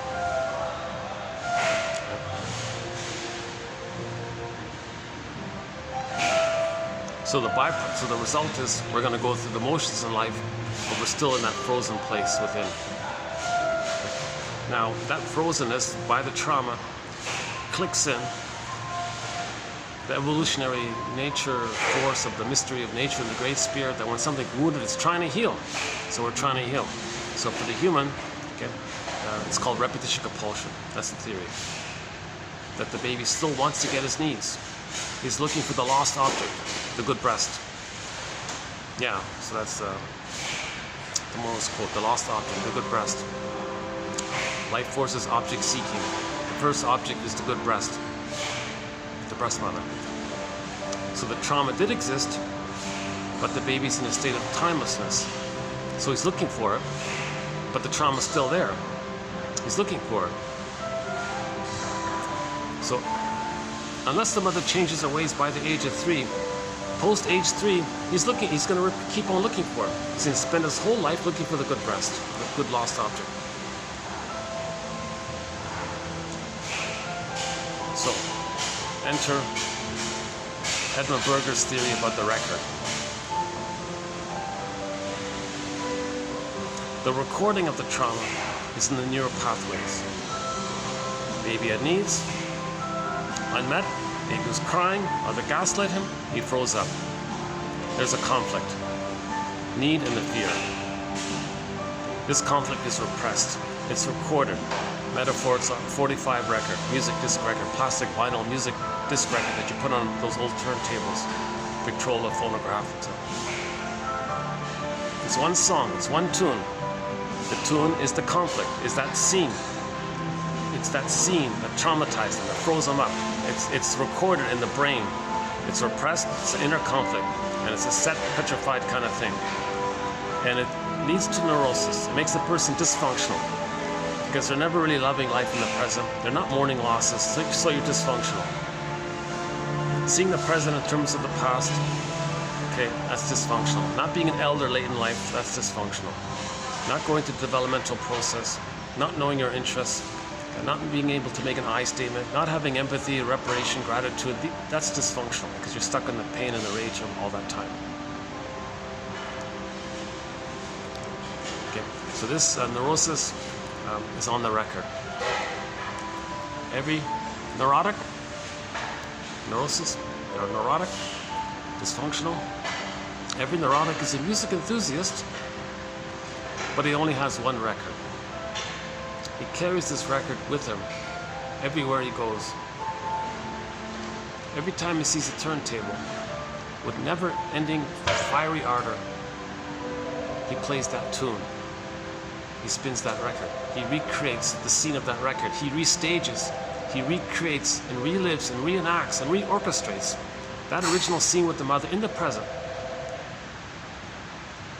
So the present is going to be like a staging thing, okay? And he's going to act it out like actors. It's called transference acting out like actors. So in the present, he'll orchestrate it with others.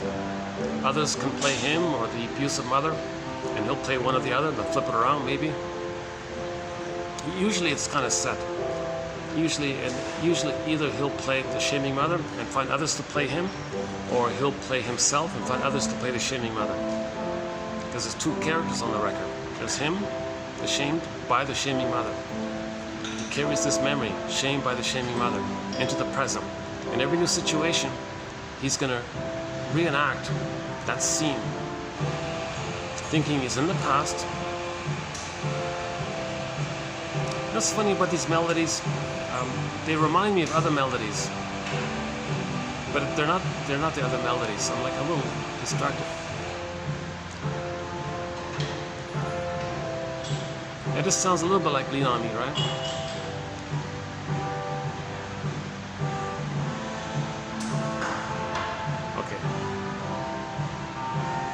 no, it's not. No, I know it's not lean on me, but for a part of it, it reminded me of lean on me. Okay, never.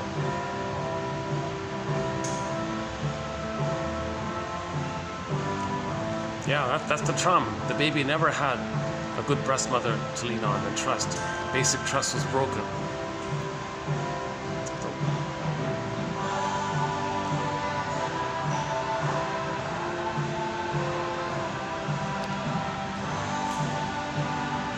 Okay, that's great. I've only got about an hour before it gets dark here. Okay, I've got less than an hour here.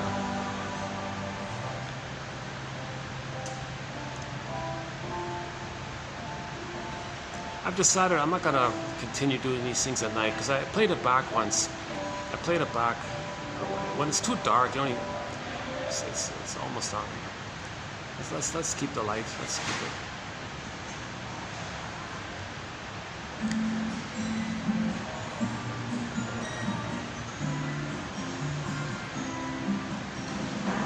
Every neurotic is a music enthusiast, but he only has one record.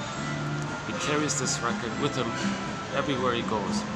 Every time he sees a record player with never-ending fiery ardor, he plays that tune. He recreates in the present that past. The past is transferred into the present and it's acted out. The phrase is transference, the jargon is transference acting out. Repetition compulsion. Now there's two characters in the scene. Shaming mother, baby who is shamed.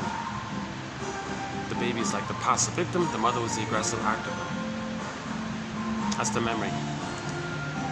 Now in the new situation, there are two versions of the reenactment. If the baby is very severely traumatized, in the new situation, he doesn't play himself, he plays the shaming mother. In that version, in that greater pain, he identifies with the aggressor. So let's pause here. Back up to the nursing. Mother, where's my good mother? No good mother. But the baby needs a mother. Now they're already fused. And if the mother's not offering her love, the baby believes. Hey mother, what's happened here? Where's your love? Sorry, baby, I don't have it. Oh, don't worry, mother. I'll fix you. I'll cure you. I'll save you.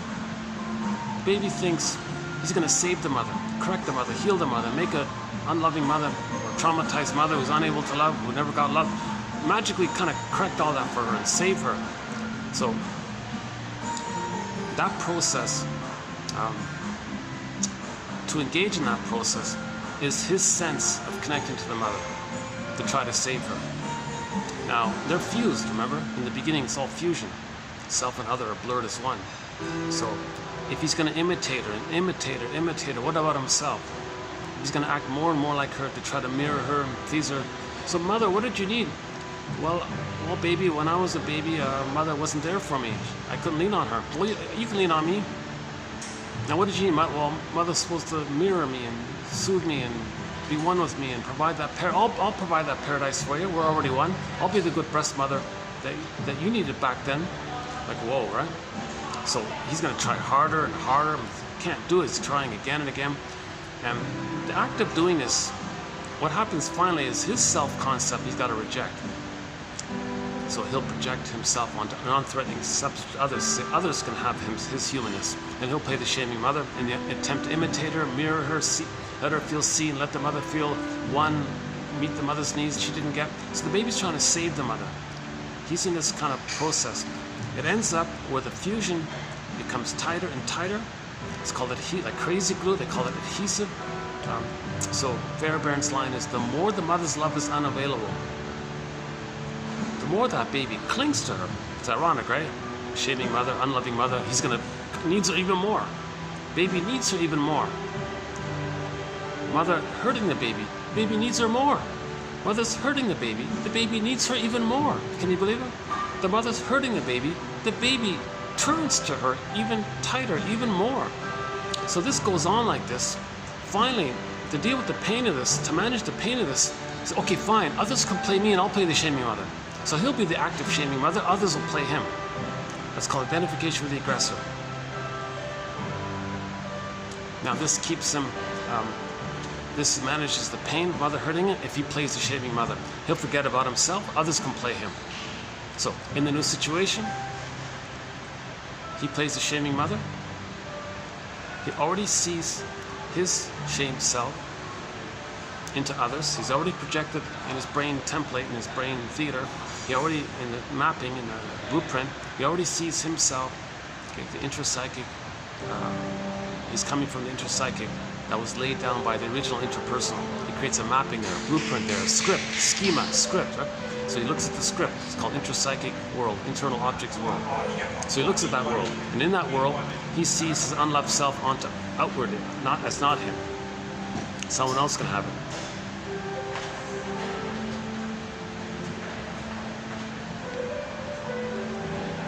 Okay. And he identified with the aggressor. So he looks at that template. So in the new situation, he comes from a template. He looks at the new situation. He's now the shaming mother. And he sees his shamed self onto anybody else. It's going to be a non-threatening substitute other. Someone else can play him. So in the new situation, he sees his unloved shamed self into others. He plays the shaming mother. So in the new situation, he looks at the record, mother shamed him. Now, he's loyal to her. He's imitating her. He's trying to save her. So in the process of trying to save her, he's imitating her. Now, the trauma clicks in the repetition compulsion, but he can't play himself anymore. As just mentioned, he's going to play the shaming mother. So in the new situation, the recording says mother shamed him. He plays the shaming mother who shames himself. But again, he sees himself onto others. So the behavior is he's shaming others, thinking he's being loyal to the mother who shamed him.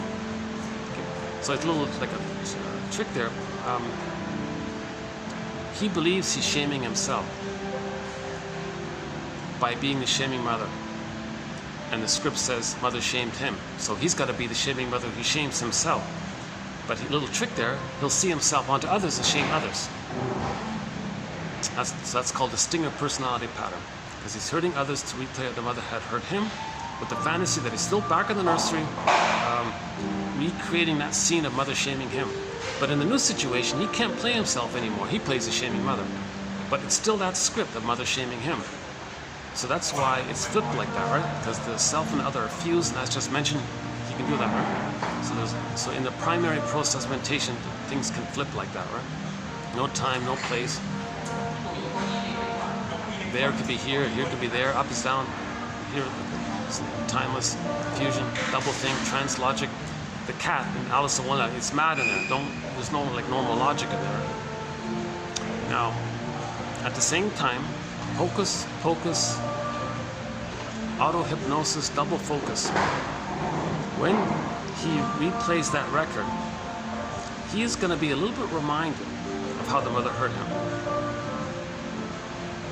So when he replays the record, he plays the shaming others, he plays the shaming mother, who shames himself, whom he sees into others.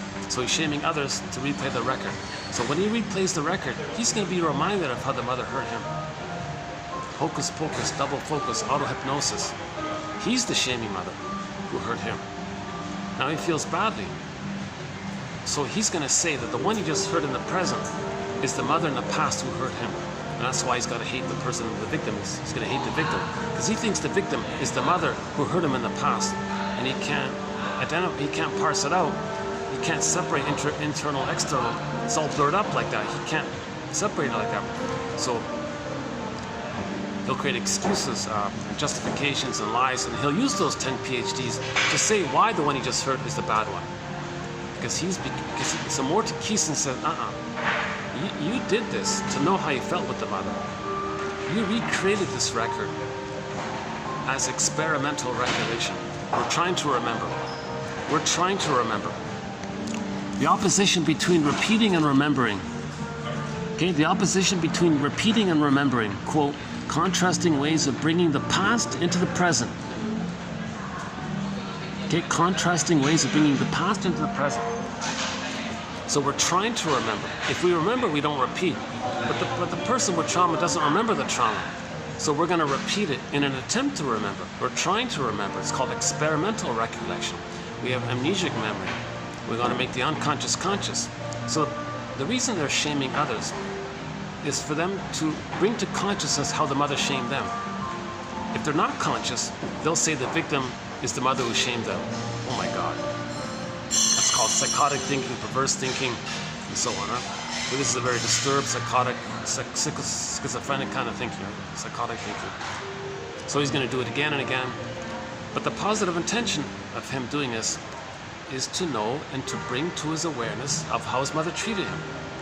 It's as if he's supposed to say to himself, gee, I'm saying these negative things about others. Is that for me to know the attitude my mother had towards me? Am I imitating her to know how she treated me? Am I seeing am I placing others as innocent me and I'm acting like her so I can know what happened? That kind of thing. That's sort of the gist of it.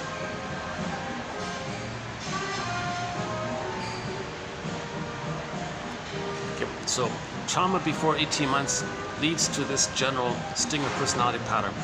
And each of the stinger personality patterns are a whole separate thread in our collection. Okay, the bully pattern, Iago pattern, all the various narcissistic patterns. The narcissistic pattern, it's not just the cookie cutter star one, the exhibitionistic one. You got the voyeur version of it, and maybe got the closet sort of side to it. You got the turtle narcissistic pattern, the clinging vine narcissistic pattern, okay, and so on. Iago is the more detached schizoid one. He's sort of like the covert voyeuristic one of the bully pattern, who's the exhibitionistic of the. So the bully pattern is like a proxy for the Iago person. Iago is filled with envy, and he's afraid to act out, so he gets the bullies to act out for him. So that's where the Enneagram is helpful. The 5 and the 8 line on the Enneagram. Study the 5, the unhealthy 5, and the unhealthy 8 in that line there. And the 8 expresses the 5. The 8 is the exhibitionistic proxy expression for the 5. And sometimes when the 8 is under stress, he may like withdraw like the schizoid, like the Iago and the 5. Sometimes the 5 feels immense confidence, he just acts like the 8 directly himself, right?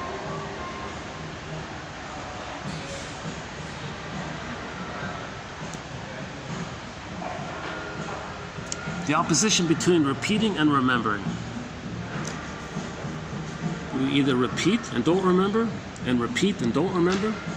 Or what if we remember? Well, then we don't need to repeat. We repeat because we're trying to remember. We repeat because we're looking for narrative medicine. We're looking for our story. We need story medicine. We need to be our own story doctor. Then we stop repeating. Repeating means trauma. If we heal the trauma, if we can stop repeating, that means we're healing trauma when we remember and get our story. The story is the medicine to get us to stop repeating, hence we're healing trauma. So we need narrative medicine. Okay, again, repeating and remembering. These are contrasting ways of bringing the past into the present. So we can bring the past into the present by remembering. That's what psychoanalysis is all about. Or we just repeat to get to a place where we can finally remember.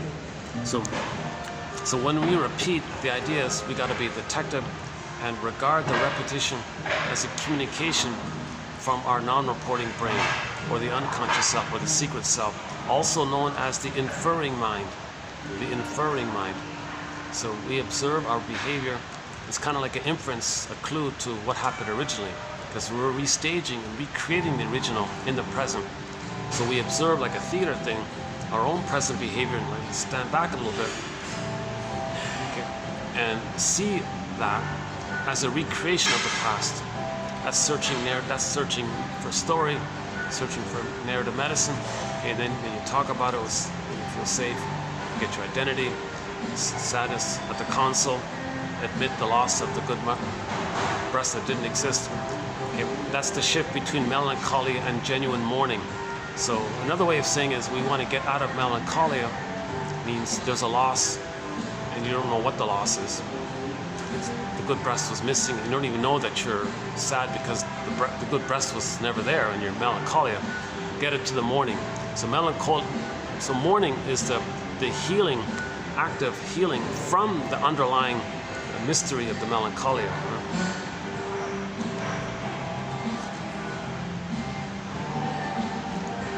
So melancholia means you don't know the loss. What is the loss? Melancholia is, so mourning is you know the loss. Now you're recognizing the loss. You're admitting the loss. That's the mourning process. When you're admitting it and you're more conscious of it and you're facing the truth will upset you free. That's the mourning place. So the mourning is like the antidote to the mystery of the unknown melancholy or pathological. Melancholy is also known as complicated grief and pathological nostalgia and pathological mourning as well. We want a normal, healthy mourning. Melancholy is considered like a pathological mourning, where you're not mourning and you're stuck in this complicated area of searching for the good breast and not even knowing that you're searching for the good breast and spending your whole life searching for it. You're disappointed, and in the present you're recreating the disappointment by being the disappointer, by being the disappointing one who disappoints yourself, and you disappoint others thinking you're disappointing yourself. Repetition compulsion. Okay, so let's go to the next quote here. The next 2 or 3 little added clarification about this jargon called acting out. So repetition compulsion is also known as transference acting out, where you transfer the past or see the past or believe the past isn't the present. So you transfer the past, believe the present. The present is still the past because of this transference thing. And then like actors, acting out, like actors, you're going to find a co-actor and prod others or believe others to be that character, and you're going to restage the whole thing. That's like an acting out. Okay. That's one way of looking at the acting out phrase. Another way of looking at this, or sometimes the phrase acting out is in reference to this. Okay, the term acting out is generally reserved for those actions which display an impulsive aspect relatively out of harmony with the subject's usual motivational patterns, and which are therefore fairly easy to isolate from the overall trends of his activity. The subject himself fails to understand his motives and actions. So you have your normal, regular, dysfunctional pattern, but suddenly do some extra thing. That's called acting out.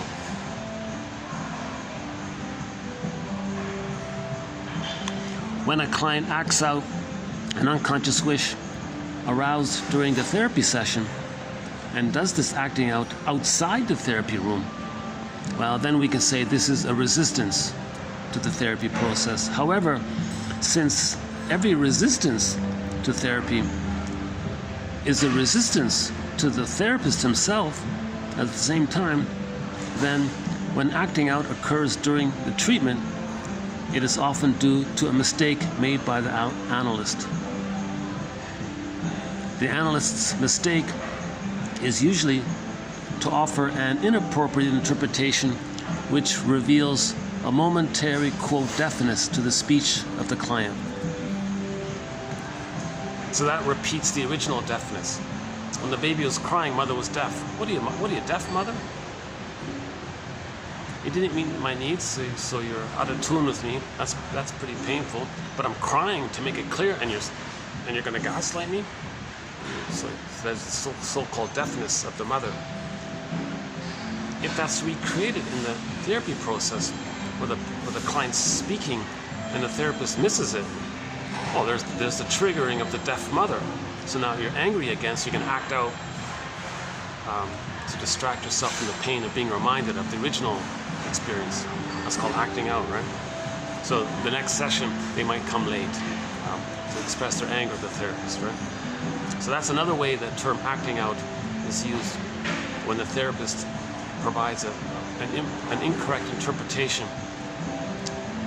That's like the triggering of the misattunement and the malattunement by the mother. The mother had a misinterpretation. So the mother's misattunement and malattunement is kind of like her misinterpretation of the baby. So the present therapy, the therapist's misinterpretation triggers the mother's malattunement, put it that way. And if all those feelings are coming up, then there may be an extra acting out, doing more dramatic, distracting things to get away from the pain. So they may binge eat or show up late the next time or not come the next time. All that's called acting out.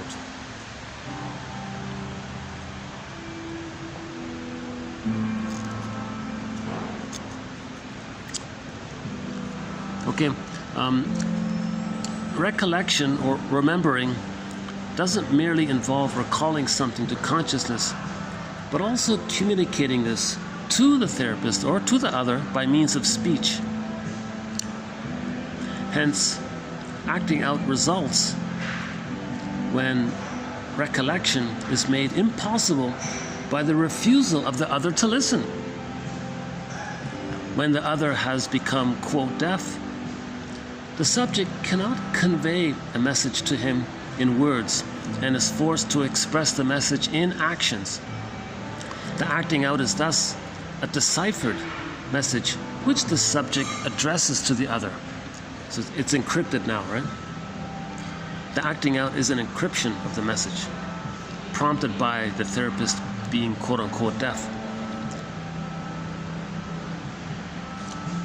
Although the subject himself is neither conscious of the content of this message, nor even aware that his actions express a message.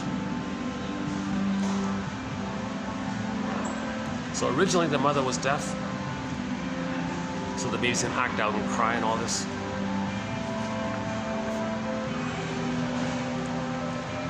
All of that original pain. So maybe here's a thought: what if the client unconsciously chose that deaf therapist to be aware that his mother was deaf? Okay, let's the next one here. Okay, there's two general ones here. Okay, so just in general, the term transference. All right, transference. The client repeats in his relationship to the therapist certain attitudes which characterized his earlier relationships with his parents and others. Okay, a general one on projection. Okay, projection is a defense mechanism in which an internal desire, thought, or feeling is displaced and located outside the object, outside the subject, in another subject. For example, a person who has been or who feels unfaithful to his partner may defend himself or protect himself against feelings of guilt by accusing the partner of being unfaithful. So that's sort of like the original cliche, stereotype example of projection. Maybe let's say the wife is thinking about having an affair. She said, "You're having an affair, aren't you, husband?" "Yes, I know you are. You are. You really are, aren't you?" And he's shaking his. "What are you talking about?" "No, I'm not." "No, you are. I don't believe you. You really are." Well, maybe the woman is considering it or has that wish for it. So she projects it, accuses him of the thing that belongs to her. That's sort of a typical one.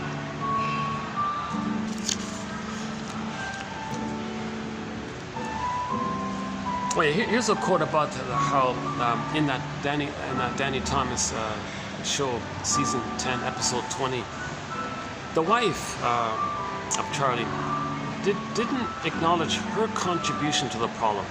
And even the little daughter, she didn't acknowledge her contribution to the problem. You see? So that was the missing piece in that episode. The way that neurotics often display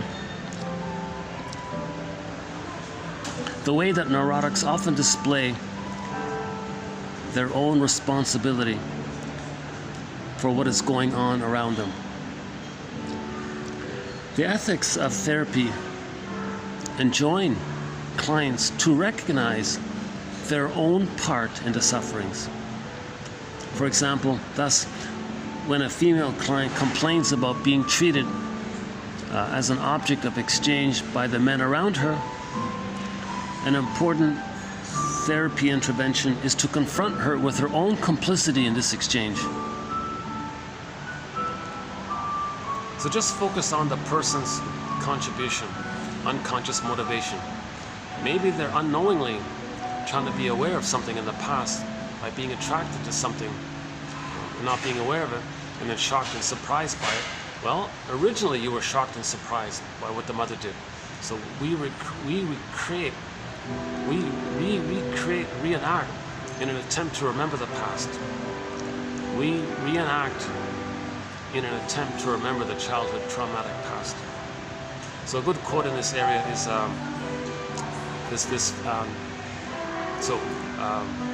the baby lays down neural pathways with the mother.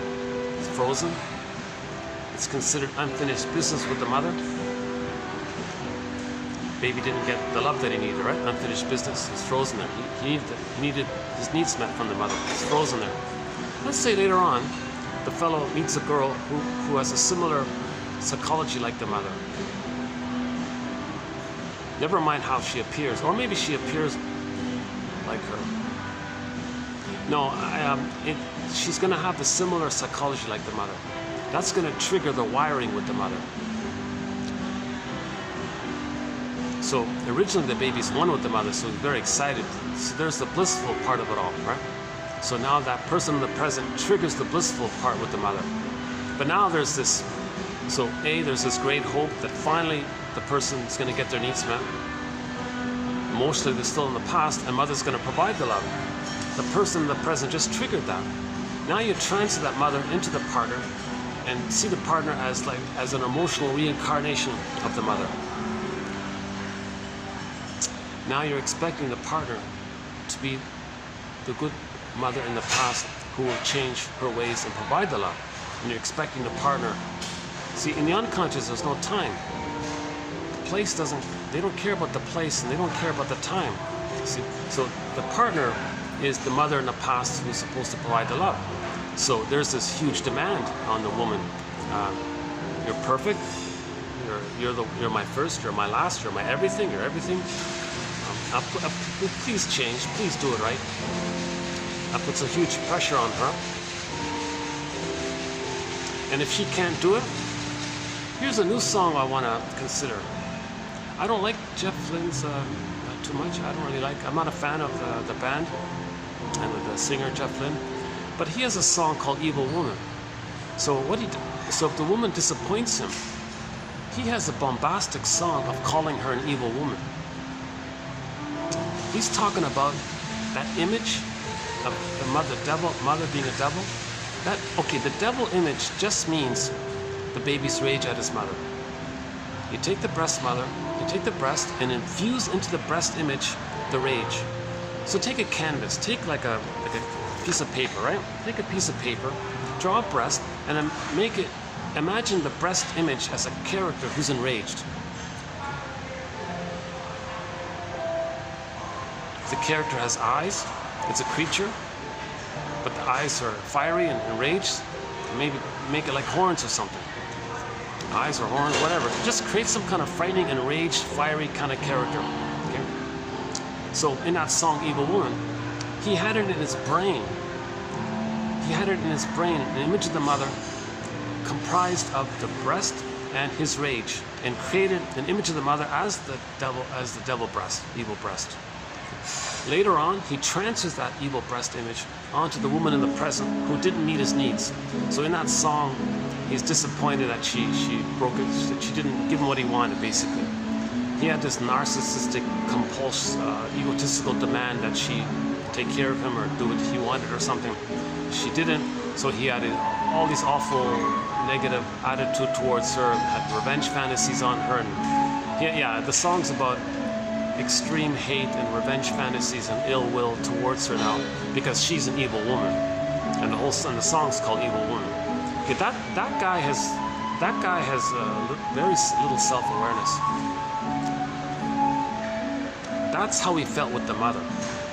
Now enter another song on the same album. Maybe it is on the same album, Out of the Blue or something. He's got that double album, right? That Out of the Blue or something, ELO. There's another song, either it's on that album or another album called Turn to Stone. So by the same singer, another sign of his confusion, I guess. Oh yeah, he's got a song called Confusion, right? is that when he was a baby, okay, let's just talk about the song. In the song, the protagonist in the song is saying that when they were a baby, the mother turned them to stone. Later on, they met a girl who reminded them of the mother, who turned them to stone. And he's saying to her, hey girlfriend, in the present, my mother turned me to stone. Can you invent a time machine and a morphing machine, take us back to the past, and you instead replace her and be the good breast and make me feel loved so I can have my embodiment and feel alive. Can you do all that for me? She said, I'm sorry, I can't do it. I don't have that technology, and I don't think it's possible. I don't think time travel is possible. I think when an event happens, it really did happen. Okay? So I'm sorry, I can't do it. Oh, really? So then he guilt trips her. Well, fine then, I'm enraged at you. You're an evil woman, and you turn me to stone. So come on, change your ways. So this Jeff Lynne guy has some really hateful, he's got a severe mother complex. And yes, he does appear kind of detached and schizoid. He's always wearing sunglasses on stage. So even though he's on stage, 50,000 people cheering him on or something, he's got this thick black sunglasses, singing Evil Woman. So he's hiding in the shades, right? So he's kind of emotionally detached and all this. On the positive side, he is kind of expressing, in an artistic point of view, some of the psychology of what's within. Okay? That we feel turned to stone. That the baby creates an image of the mother, breast mother, as a devilish character. Right? So he has two songs about that. That he felt like turned to stone statue, and he believes his mother to be an evil woman. No, the mother just made a mistake. The mother didn't want to hurt the baby, but his rage put onto the mother and says the mother's enraged. The baby's oral greed puts onto the mother and says the mother's a hungry wolf, devouring monster. So the idea that these negative things a person might be saying about the partner in the present, no, they just triggered the past, the nursery situation. And you're talking about the baby's projections, the baby's experience, the baby's persecutory anxiety. Because yes, the baby has persecutory anxiety. Some people call it annihilation. The baby has immense abandonment depression, immense painful anxiety. He needs the love with the mother, but the mother's hurting him. But he needs her love. But she's emotionally hitting him, and he needs the safety with her. That's immense pain. So this is coming out in the artwork of the past. So songs like those two songs just mentioned are like artwork to describe the trauma of the past. Okay, so those two songs, Turn to Stone, Evil Woman, okay, that's like music as art. That's to describe the art and express the trauma of the past. So in that sense, we can say those songs are helpful in the psychology area, right? Although I'm still not a fan of that musician. Right? But I'm trying to understand. I'm not trying to. Yeah, let's try to understand. The goal is understanding, right? But he's way over the top. You know, and another thing about that Evil Woman song, he writes it in a way to bombastically convince himself and the reader or the listener that he's all in the right and she really is like an evil woman. Like this woman's a psychopath, this woman is such a cruel, vicious, he's really has a vicious kind of attitude towards her. That's his narcissism and rage to make himself one up and her down. Okay, it's probably not like that. It's just he took ordinary, benign, unrequited love and flared up the original unrequited love with the mother. Now, the original unrequited love with the breast mother is all that rage that he's talking about. But he's expressing that rage in the present that belongs in the past. But he doesn't understand time. He's feeling that babyhood rage in the present. But it's meant to, the missing piece in his artwork is to make it clear that he's talking about the past. He's just saying, no, it's now. No.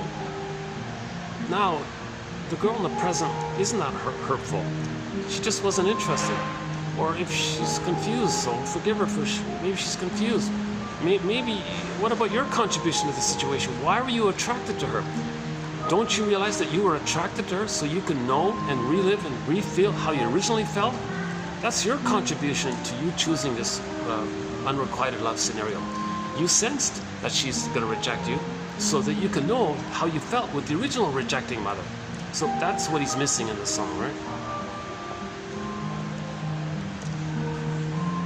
Okay, all of these quotes are from a guy named Evans. He wrote a dictionary about Lacan, but I just sort of skimmed it and picked out sort of the more useful parts of it. Okay, next one here about dreams. Dreams reveal to us what our unconscious cravings are. Cravings as messages or expressions, or a recognition of the theme of the subject's attitude to life.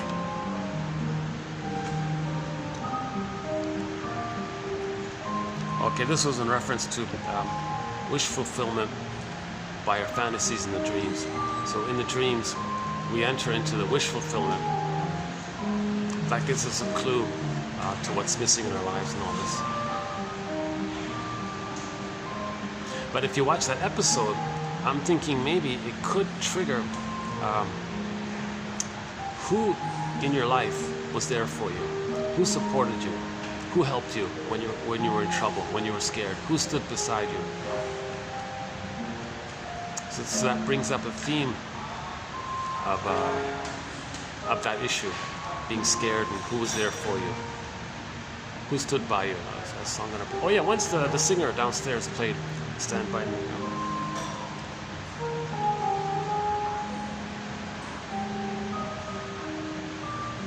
It's getting dark here already, eh? Look at that. It's getting darker. What is it? It's only 5:20. It's getting dark already, eh?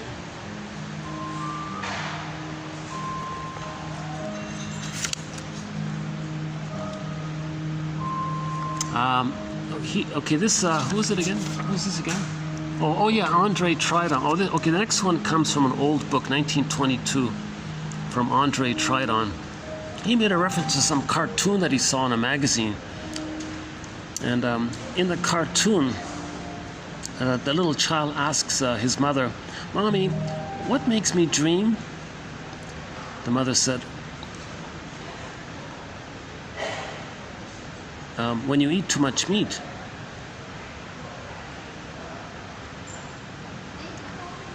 The mother answers. In the next scene of the cartoon, the next scene is laid in the kitchen, where the mother finds her child ransacking the icebox for meat. Children attain in their sleep visions, the simple pleasures which are denied them in the waking states. Okay, so he was trying to make the point about wish fulfillment. So children have dreams that it's direct, that they're meeting their wish fulfillment. They're getting the pleasurable experiences fulfilled in their dreams. Hey mother, I want more dreams. What gives people dreams? When people eat meat. So child runs to the fridge, wants to eat meat to give the message that he wants more dreams. So that's the point about the wish fulfillment side of dreaming.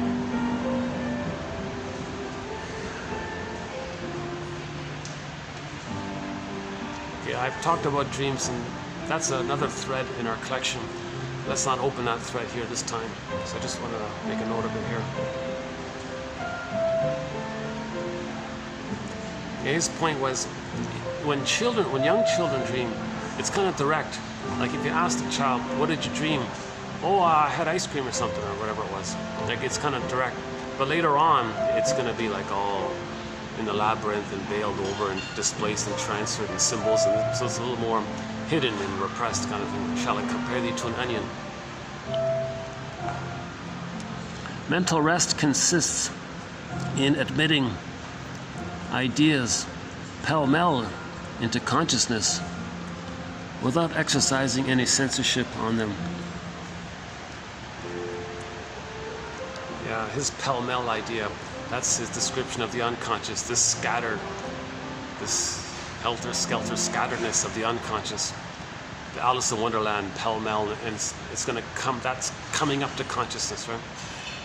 From that scatteredness, little things are coming up to consciousness in an unorganized way, according to you feeling what you couldn't feel, good feelings that you need to feel, bringing a pattern or theme to your consciousness, bringing up a question that you need to face, trying to process what you couldn't process or feel what you couldn't feel, that whole area. So the unconscious.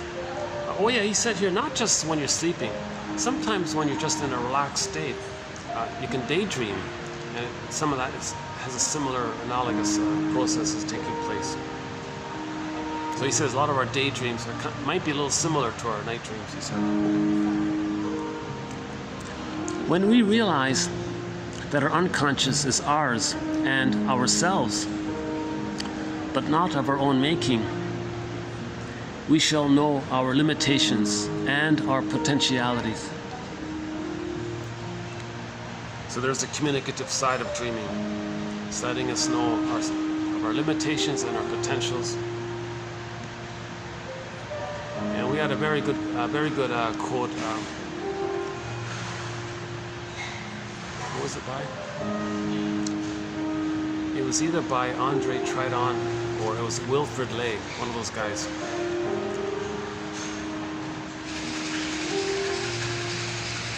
That the consciousness, the tip of the iceberg, the consciousness, the I-self with a small s, but our unconsciousness and the life force in there, that's the id. That's the big, it's the id-self. But the id-self with a capital S is infused with the evolutionary power of the great spirit of nature trying to heal you. So that's the bigger part. So don't say you dreamt. Say you had a dream from that itself. So you received a dream, and the itself includes your conscious self, and the totality of it all is the dreamer. So the totality of your conscious self, your unconscious self, and nature, you add it all up, the whole thing, including the power of nature.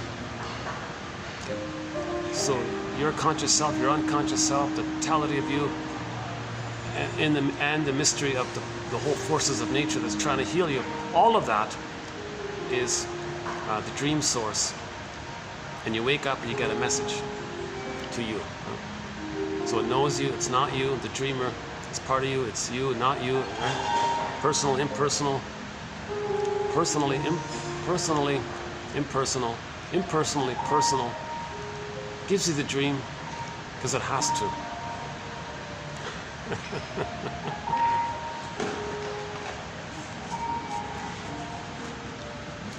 Okay, this annoying phrase, the Oedipus complex. All right, this is the form in which the Oedipus situation appears in real life. It's very simple. Don't go for the distorted, traumatized, perverse mistranslation of it. All Mr. Freud means is this. Okay, a male child may become over-attached to his mother. Okay? That's it. Or maybe a female child may become over-attached to her mother or father. There is no case of neurosis in which analysts do not discover a more or less marked maladjustment of that type. In fact, Freud has gone as far as stating that the Oedipus complex is the central complex of every neurotic disturbance.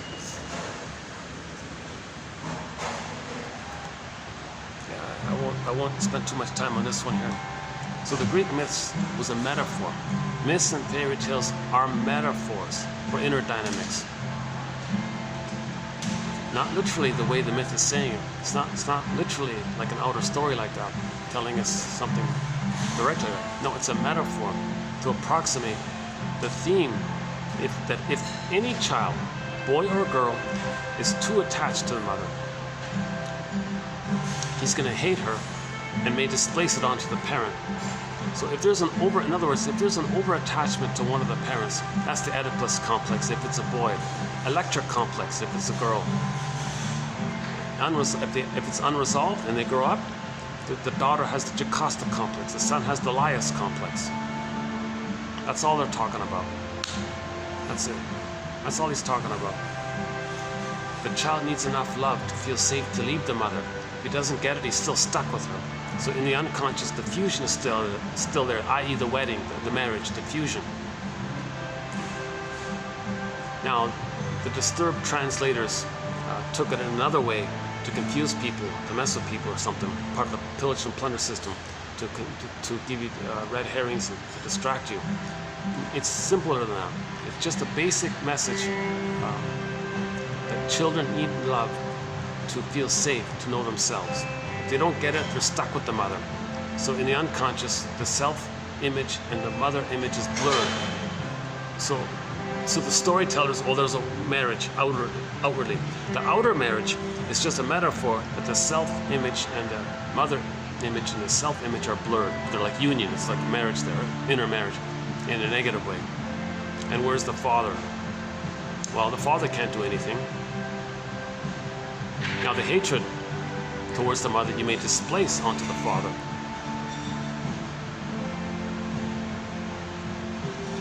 So if there isn't a normal feeling of a mutual affection between child, mother, and father in a kind of a equal way, like, in other words, if there's a case scenario where the mother says to the child, hey child, we're going to be allies. Your father, he's going to be the alienated one. I'm your allied parent. He's the alienated parent. He's going to be the estranged one. We're the two of us. Okay, that's the complex. That's the Oedipus complex. And the mother is Jocasta in that case. The mother doing this is Jocasta. Again, Jocasta and Laius are the pair. And they had two kids, Electra and Oedipus. And all that means, those four of them, all that means is somebody didn't get enough love to know themselves. That's it. That's it. That's the founding issue. That's the starting point.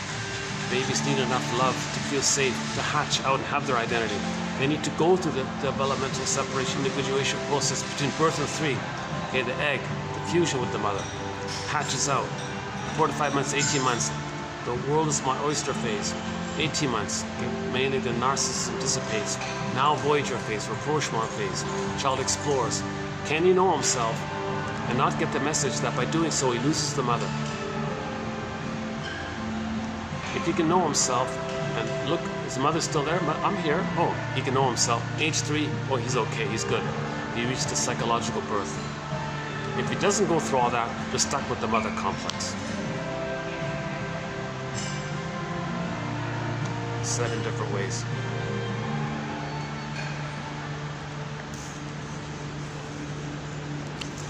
What we see in our mate.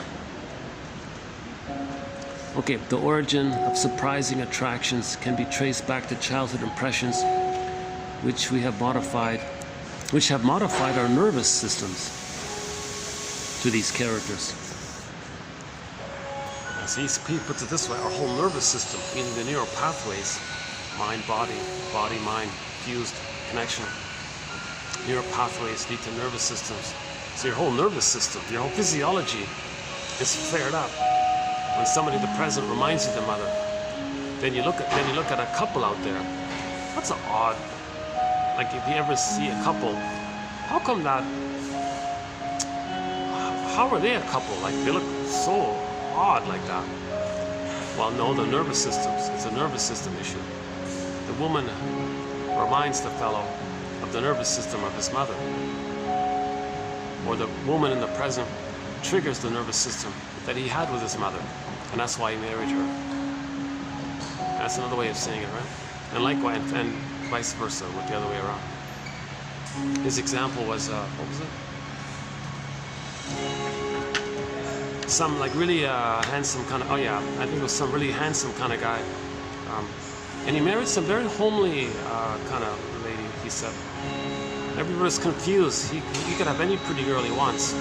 But he chose this really bland kind of homely kind of character or something. Well, his excitement was that bland-looking character triggered his nervous system with the mother. So he's at home. She makes him feel at home with the mother. That whole area. So that's just another way of saying it. I've been saying all along, the neural pathways flare up. He calls it, well, the nervous system flares up. Freud, Jung, Adler, and their disciples attribute the personality of an individual solely to his psychic makeup, disregarding completely the part played by physical factors. No mention is made in any of their works of the role which the glands of internal secretion enact in building a personality. The endocrinologists go to the other extreme and, unmindful of the psychoanalysts, believe that personality lies in the glands. Both views are only half-truths or partial truths, and the solution lies in the thorough comprehension of the reciprocal influence exerted by the mind on the glands and by the glands on the mind.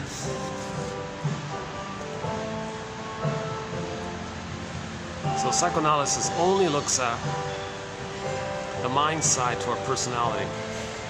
He's saying, well, wait a minute, mind and body, it's together. What about the body side? Some people have more activity in different parts of the glands. Well, the shrinks say, well, forget that. Just focus on the mind side, because that's the most important issue. So what if they're little minor little influences? He says, well, how do you know? Maybe the psychology will influence, will damage the gland secretions, and there'll be a reaction to that. And because of the reaction to the gland issue, maybe the neurosis is affected by that, the imbalance of the gland secretions or something. I don't know his full theory. It's funny. This poor guy, this Andre, there's no information about him. This guy wrote 4 books in his 30s. This is written in his 30s. He was a young boy genius, this guy. He reminds me of Berger a little bit. No, not really. Intelligent guy. But he passed, They only showed us that on YouTube or on Google. We only see the dates. He passed away at a very young age. I thought, oh my God, if this guy could keep going, if he could write like this, like those 4 books, I think, that he wrote, 4 or 5 books in his 30s. Oh my God, that's just in his 30s he wrote those books?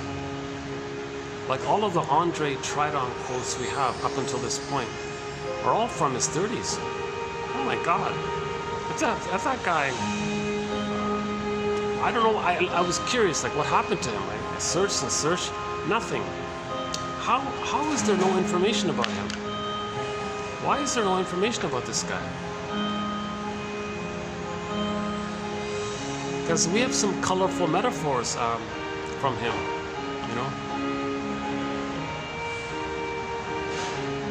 So this is sort of our action. I'll tell you, this is just sort of our second time covering a few of his quotes. And he quoted one of his colleagues there. Variations in the actual endocrine organs undoubtedly alter the reactivity of the individual so that certain complexes are not as well dealt with by reason. For this, for lack of a better term, what may be called sensitiveness.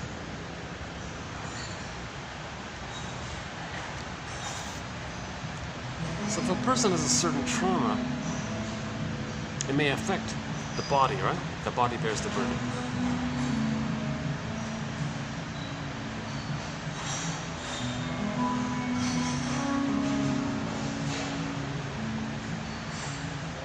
And then when the body bears the burden, the personality may have an attitude by that. And I think it's a cycle around, right?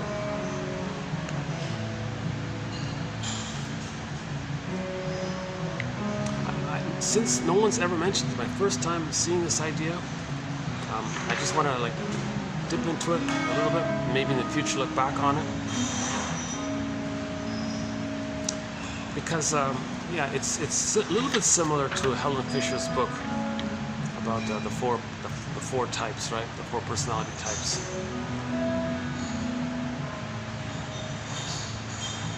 Estrogen, testosterone, serotonin, dopamine personality-based, serotonin personality-based, estrogen, testosterone.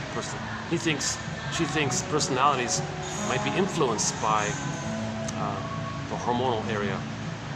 And then long ago, it was like the humor, like the what's his name, Hippocrates, the do no harm guy, like the phlegm-based character, and the choleric, and hot-tempered one, and the phlegm, and what's the other one, and the biles and all this. So all throughout psychology, there have been various theories all along the line about physiological elements influencing psychology. Let's look at that as a factor to understanding of personality. But no, like I agree with him. Obviously, it's not the sole cause for personality, and maybe it's just a very limited, minor cause. But let's not totally rule it out. Maybe there is a little bit of influence in that area. But the psychology is going to influence that. But is the psychology influenced by our physiological elements based on what psychology we have? Let's look at that kind of dynamic, right?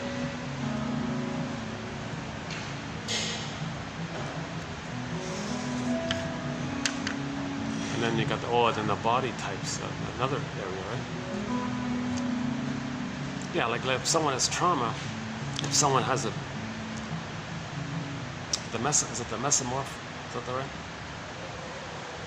If someone has trauma, maybe there's more of a containment of it or something. Or maybe they'll react by their body structure, can hold the trauma more.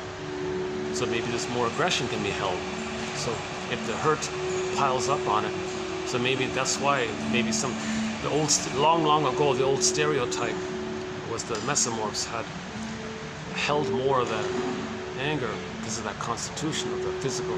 So maybe they were seen as more angrier, and that might have been a factor of why the old stereotype.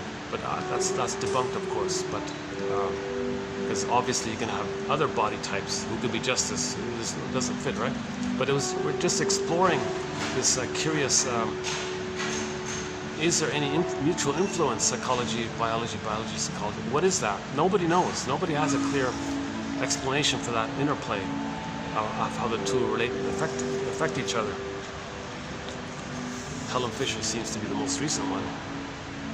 But again, he wrote back in 1920 with the glands. So. I haven't fully read his theory, so I can't say much more about it. Okay, last one here.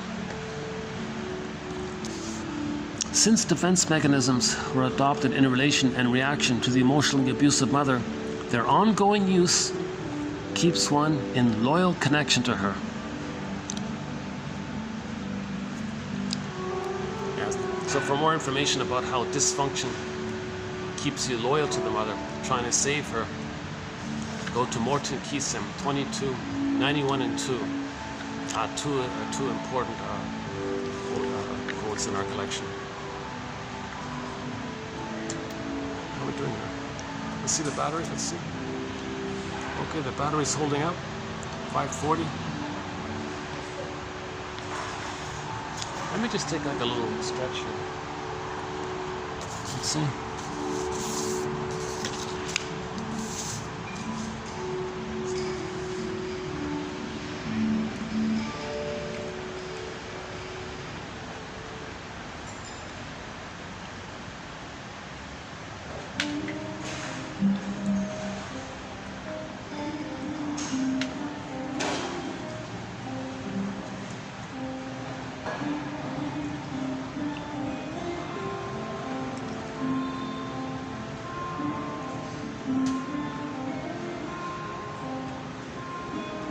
This is a Sunday, 5:40. If it's during the week, it's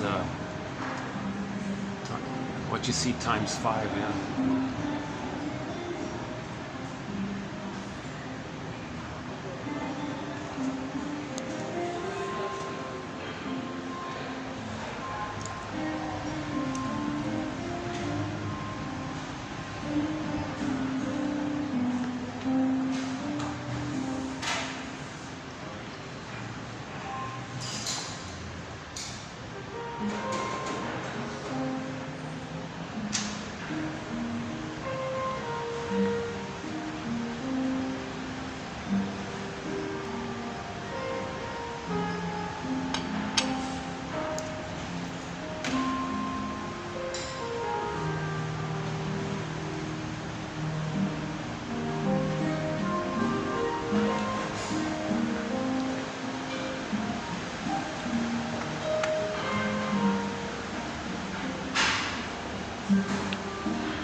Let's take a peek on the 4th floor and see what it's like.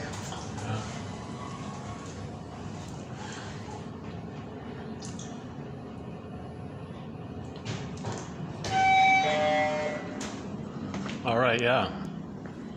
Okay, here we go. Oh, let's see. Here we go. Here's a better view, yeah.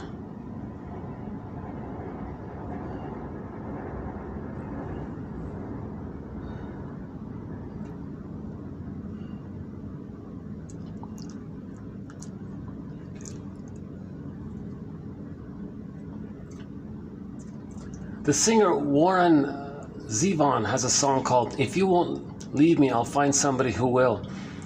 And when they on YouTube, when they play that song, the scenery they use is sort of a little bit like this, something like this. Yeah, reminds me of it.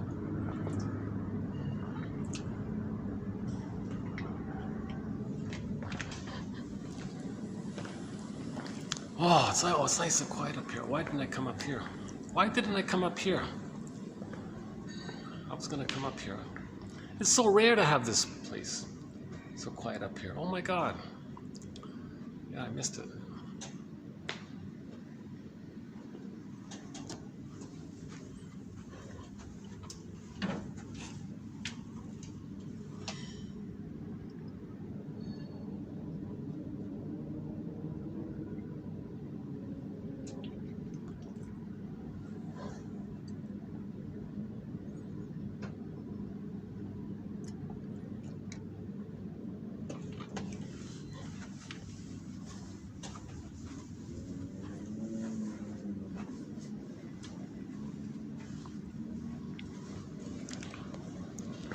Okay, let's maybe I'll start to wind down this video. Let's take another quick peek at the quotes. Yeah. So as with every batch, my sincere felt hope is that my wish is that my delightful fantasy, my hope, I don't know, yeah, my hope is that one of the quotes, one out of the, what, today was 17, right? One might be of interest. You make a note of it, right? Kind of thing, put it aside, let it incubate.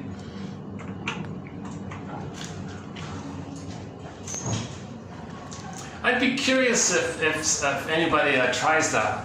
Watch that episode with Charlie, called Charlie the Tiger from the Danny Thomas Show.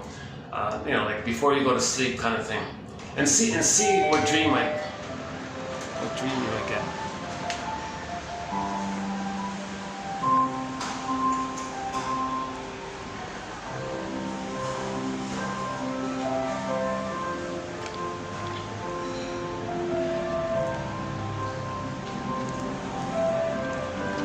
Yeah, oh, hang on, yeah, okay.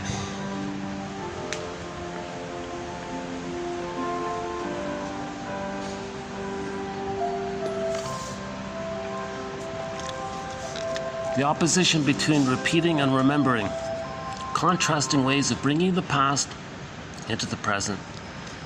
Therapy aims to break the cycle of repetition by helping the client to remember.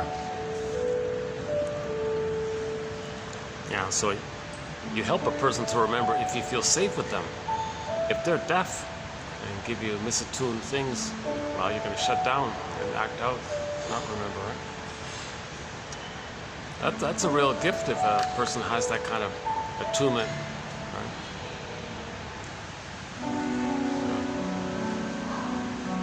Usually you say something to somebody, what they say, oh, okay, well, you politely agree with them and all that, but inwardly you felt, oh, I'm disappointed, right? They didn't hear me, right?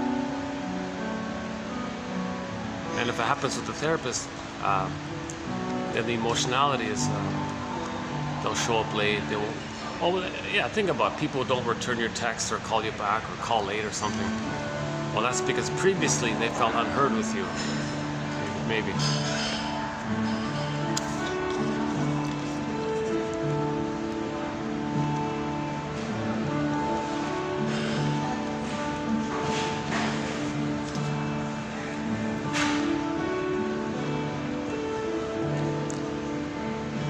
ethics of therapy enjoin clients to recognize their own part in their sufferings.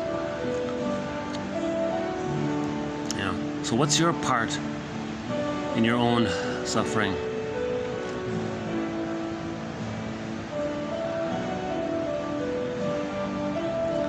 Well, you're trying to discover your original suffering with the misattuned mother. And then we gotta forgive her. Dreams can help. Dreams can bring up information. Sometimes mental rest, just relaxing, daydreaming can bring us information.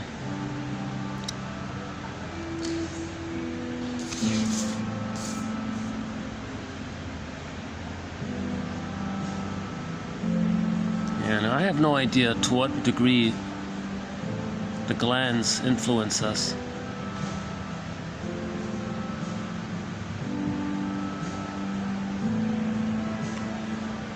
Variations in the actual endocrine organs undoubtedly alter the reactivity of the individual.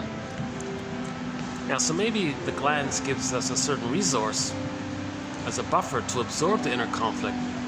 But if the inner conflict wears out the juices or something, right? Dries out the glands or something.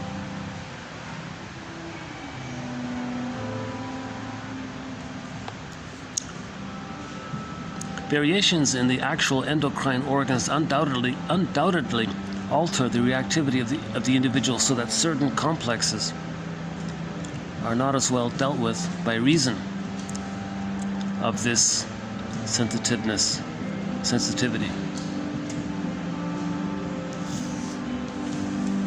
Well, I think my favorite is the cartoon about the dream. I like that one actually. And just a reality. Don't take this phrase too dramatically, this Oedipus complex. It doesn't mean what we're being told it means. It just means somebody didn't get enough love to know themselves. That's all it means. That's all it means. And you're still waiting for mother's love, repeating disappointment with others. So one way we repeat the disappointment is to tell others how mother disappointed us by imitating her and disappointing others, to replay how the mother had disappointed us. That's a way to communicate the over-attachment.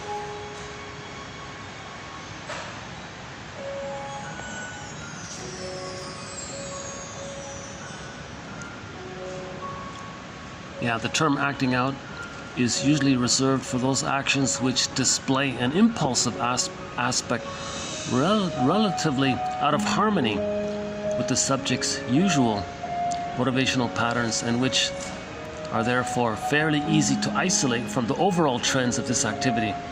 The subject himself fails to understand his motives for the action.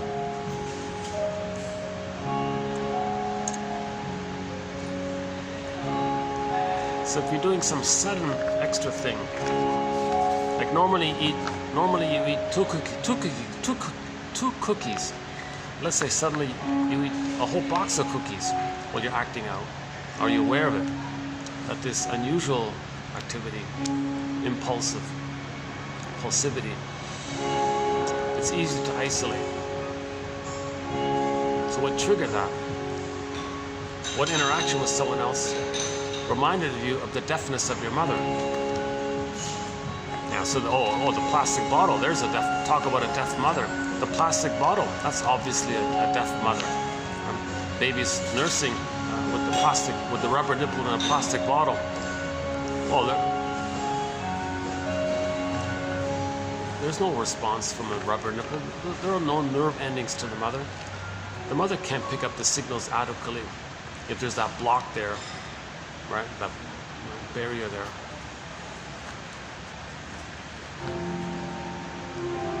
So the theory is the nerves in the child, called the mucosal nerves, sort of line up with the nerves in the nipple breast mother.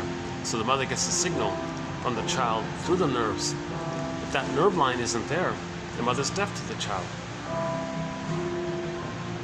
Then, identification with the aggressor. Someone says something to you, you didn't really hear them. What'd you say? I didn't hear you. You say something that's irrelevant to what they said. Gee, I never feel heard. Well, the mother never heard them or saw them. It's called misattunement, malattunement. The mother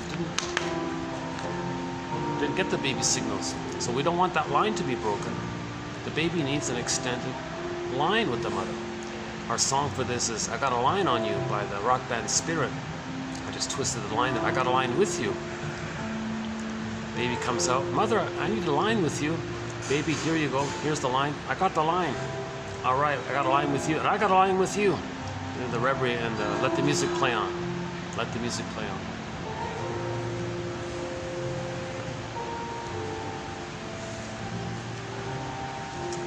Yeah, the lighting is just gonna get, unless I go, let's see, what if I go here? We're gonna get some better lighting. I always struggle with lighting around here. What about here? Is that better?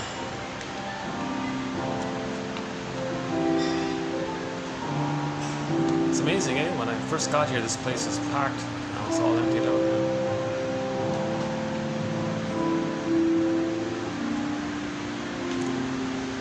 We're gonna get some good lighting.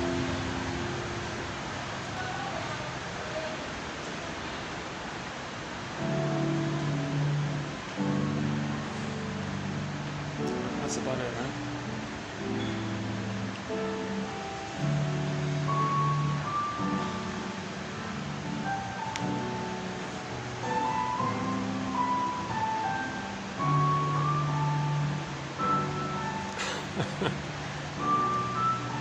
He said he's not going to talk about the sweat glands. He didn't say, he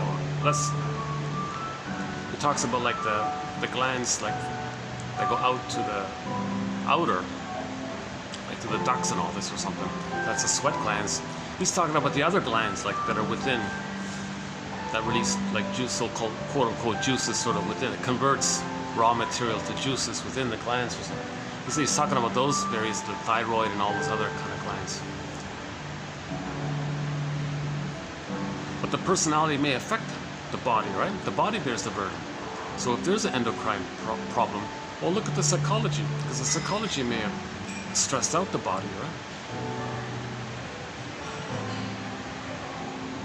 So again, the body bears the burden. The body keeps score. The body remembers. They mysteriously between mind and body. Okay, so that it's called conversion. If there's an emotional trauma and there's a freezing there, the emotions can't flow. Okay? The water turns to ice. The frozen emotions turn to a physical symptom. So that's the analogy, right? Water converts to ice. Emotions, emotion, energy, movement, motion. Can't water flow, motion. It can't flow. It's stuck frozen. So it's trying to move it. It's hardened somewhere in the body. So maybe one of the glands are affected or something. So to heal the gland, well, face this inner conflict. Okay, so become a detective. Was the mother a stinger or a clinger? If she was a stinger, which stinger? Maybe the birth order can help a little bit. Find out your mother's birth order, the ranking in the birth order. If the mother and father were both stingers, well, chances are maybe one of the children was scapegoated to please them. So there's a phenomenon called scapegoat hunger when stingers get married, or when two stingers get together, they usually scapegoat. There's the Murray-Bowen's theory about the triangle. Two stingers is too much tension, so they need a third to scapegoat, and the victim, the scapegoated one, expresses what the first two can't feel or talk about or know. So it's externalization. The third, the scapegoated child, is a proxy expressor for the first two's feelings that they don't want to know, feel, express. So we talked a fair bit about this, it's called scapegoat hunger with the stingers. So find out were the parents both stingers. Maybe one of the child was scapegoated. Maybe that's why the brother is naughty and one child is successful or something. When the successful child was given the support as a narcissistic extension, that the child was scapegoated to express the feelings that the parents don't want to admit and feel. and then to create an excuse to express their anger outwardly, not at the parents, at themselves. Find out your parents' favorite jokes. If your parents both have very dark jokes, black humor and all this, okay, that's the paranoid schizoid mode. Now, this emphasis on black humor, dark humor, sardonic humor, shaming humor, okay, that's the rage. That's the paranoid schizoid mode. Right?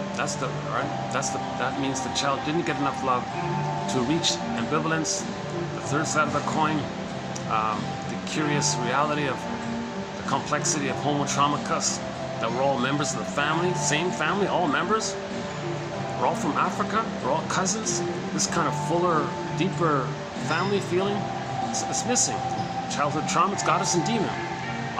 Okay, in early on trauma, they see their humanness onto others.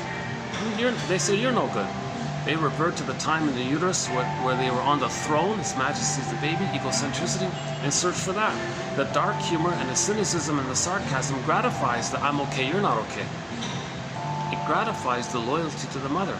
In other words, cynicism is a mother complex. Sarcasm and all that's a loyalty to the mother. Because the baby was cynicized, sarcastically treated by the mother. Identify with the aggressor, act like her, you're loyal to her. That's the mother complex. So put it this way, cynicism is, so in other words, dark humor and black humor, that's the mother complex. The image of the mother as hurting you, and you're angry at her. And the yardstick you're looking for is the good breast. Now the good breast yardstick, it's got to be perfect or forget it. Miriam Minerbo's quote was, the one lady said that when she's dating a fellow, that if he doesn't give her everything, click, he gives her nothing.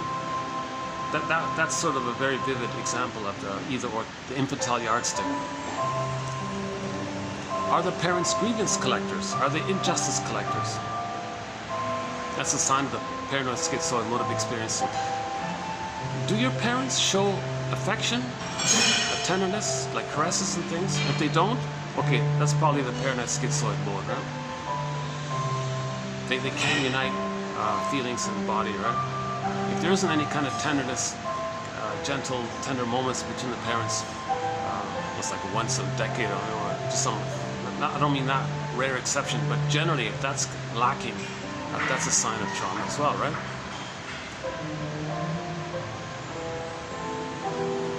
What's the other one?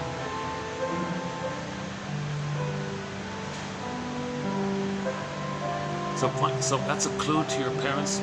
The humor part, if it's either or, dark humor, that's the paranoid schizoid mode. That means they're traumatized if they have this kind of dark humor. If the humor has a little more kind of a therapy, surprise, irony, ambiguity, playful, no one's hurt, but it's surprising and you're relieved because you understand something more. If the joke has like a therapy side to it, that's the depressive position, that's the healthier side. Now this issue between obsessive and the obsession side and the hysterical side and the schizoid, the three main. I don't really use that model too much, but let's try it. If one of the parents is more OCD-like, more obsessive, that's the controlling issue. If the person is quote-unquote more hysterical, like more emotional or demonstrative or childlike, that may be the more codependent, the police or the caretakers, the more childlike. But the more childlike is frustrating to the stingers because the stingers give up on all that. They hate all that because it was hated in them. So we do one of our threads is called the relationship between the clinger and the stinger. That's the body material there. Yeah, back to this lighting issue. Every time I'm here, there's, no matter where I go, well, there's one spot where I can get maybe a little bit of lighting. Nah, let's just take it. I noticed something with the peak busy season, things are a little more. People are a little more careful of whatever. Let's just take that.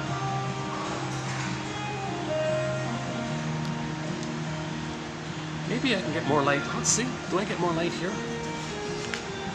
If I move the chair here? It's about the same, right?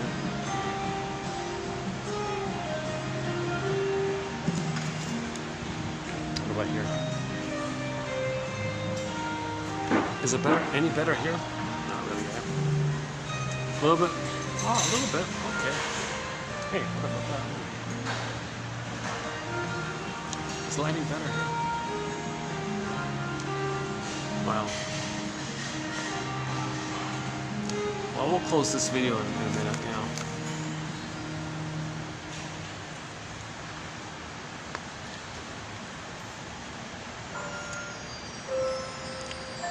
Oh, yeah, got a blue sky, yeah. Still got a blue sky, yeah. Oh, Mr. Blue Sky, back to ELO. Oh my God, yeah. I just finally looked up the lyrics to that song, Evil Woman. I go, oh boy. This guy's bombastically, aggressively trying to maintain his egocentricity by making him like the superior one over the vice. Right? So that's a desperate, aggressive search to take refuge in egocentricity, infantile megalomania. If I'm okay, you're not okay. So he was doing in that song, he was doing an extreme version of I'm okay, you're not okay. Anything other than I'm okay, you're okay, meaning we're both members of Homo Traumacus. You have a feeling self, you have a psychological self, an ontological self, an I feel therefore amness. You have memories and dream world and pain, and you get dreams when you sleep at night. And you get messages from your unconscious self, your repressed self. You have a repressed self. And you're trying to make conscious what's unconscious in you. Okay? And then likewise for the person saying this about the other one. So we're all members of Homo Traumacus. Anything other than I'm okay, you're okay is a sign of trauma. If it's I'm okay, you're not okay, that's a more severe trauma. That's before 18 months. If it's I'm not okay, you're okay, that's sort of the more childlike state, but it's still on track towards I'm okay, you're okay. But the I'm okay, you're not okay, that rejects human development because their human side is seen onto others. So their emotional development is more derailed when they see themselves onto others, right? And they're taking refuge in playing infantile God all the time. So the main emotions of the string of personality patterns are hate, greed, envy, envy, spite, vindictiveness, shadow them, grievance collecting. Bergler calls it injustice collecting. Now, since they don't have a self to mourn, no self, no sadness, right? Recognition of sadness. They use denial and sour grapes. Okay, contempt, denial, contempt, and sour grapes with the slogan, didn't need them anyways. So they have a very negative attitude. The constant search for the throne. Karen Horney's phrase, the search for glory. But when she says the search for glory, she means it in the way like the Peer Gynt's and the Don Juans, these narcissistic, selfish characters, where they never care about other people's feelings. Because they're coming from a place that when they were enraged at the rubber nipple and they were biting the rubber nipple, they had no consideration that the rubber nipple would be in pain. Okay, so let's replace the rubber nipple with the breast, with the real nipple. When the baby is biting, that's not easy. Well, ironically, the child is accurate in that perception. If he's biting the rubber nipple, he shouldn't need to worry about it. Yeah, so that doesn't fit, right? But let's just stick to the basic. If the baby's nursing with his real mother and she's hurting him and he's biting him, he never recognizes that he might be hurting her. He didn't reach a place of I'm okay, you're okay. He didn't get that whole object relating. The mother's still like a part. It's called part object relating. It's like a utilitarian thing, and it's one way for the child. He's not supposed to say thank you, mom, or sorry, mom. He's not in that place yet. He's got to be loved enough to get to that place. He wasn't loved enough to get to that place of care and empathy and the more human side of being human, normal emotional development. He didn't reach that place. So in the narcissistic pattern, one of the slogans is, well, I don't care. It's useful, fine, not useful, who cares? Right? That's a sign of trauma. So if one of the parents have these kind of slogans, Another slogan of distinctive personality patterns is, well, it's my greed. If I'm not greedy, then my mother's going to eat me. That's perverse thinking, psychotic thinking. No mother wants to eat the baby, but they're operating from that psychotic belief. But you don't see it because it's cloaked over with their 10 PhDs and their fancy jargon to cloak it and mask it. But underneath, they're operating from a psychotic place. That greed is justified. The slogan is, well, it's my greed or your greed. So they're coming from the place that they made an image of the mother as a hungry monster that wants to eat them. They identify with the aggressor. So if they're not going to be the mother, then they're going to be eaten by the mother. Because the baby saw his mother as a monster and wants to eat him. They're coming from that kind of place. So if the parents have that kind of slogan, that's a sign of trauma.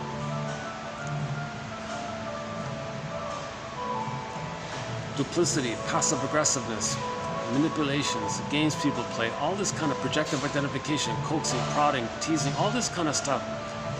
That's the search for the lost good breast. They're looking for the good breast still. And they think that if they make others feel what they don't know they're feeling, well, maybe they're one. Oh, I just noticed.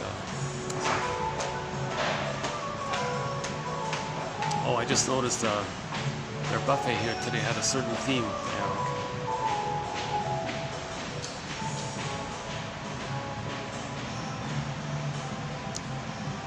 Well, I'm glad this hotel is doing well. Yeah, they deserve it.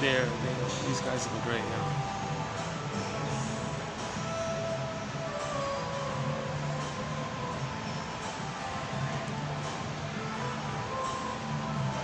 I had a few hiccups.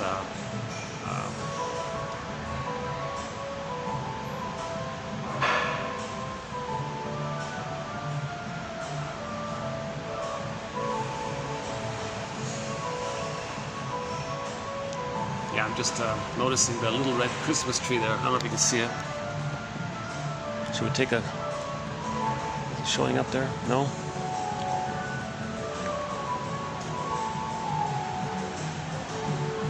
Cute little tree here.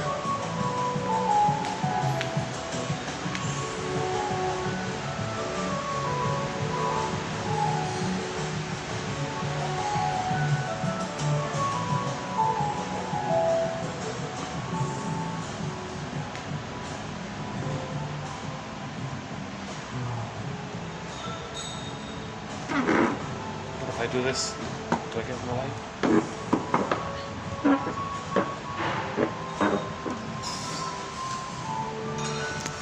How's this? Is that better with the light? Not really? Oh, hey, how about that? Well, that's better, right? I'm right under this lamp here.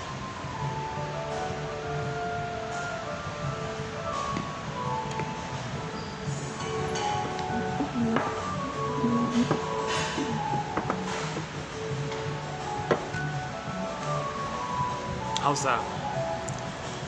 The lighting's not too great, but anyways.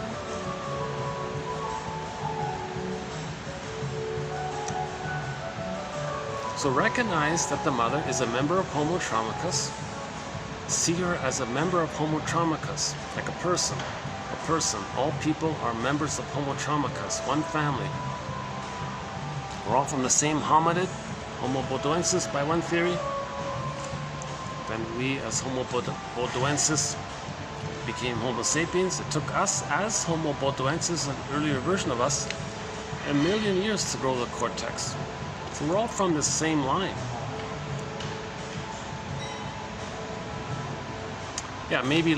So maybe living in when we spread around and settle in different places, maybe the glands and the hormones and the endocrine system may be adjusted by the diet and lifestyle. Maybe there's some kind of tweaking. By the diet or something. Is that possible?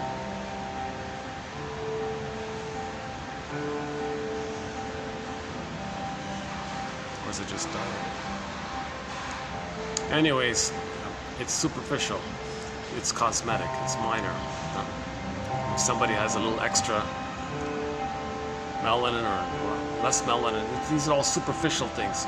Somebody has a little extra hormone or another, these are minor things. It's just minor variations. We're still fundamentally, structurally from that same hominid line. same species, Homo sapiens. And then 10,000 years ago, we became Homo traumicus with their mismanagement. I'm not going to go down that path. We have a major thing called the 48 symptoms of Homo traumicus. Challenging topic.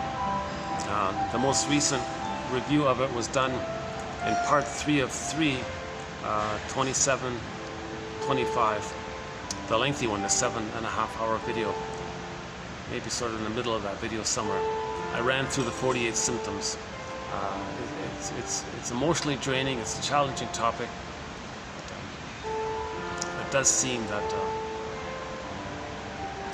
maybe that phrase, the age of narcissism, maybe finally, it's like a delayed onset, the recognition of our Homo traumicus, the age of narcissism. The recognition that too many babies are not getting their needs met.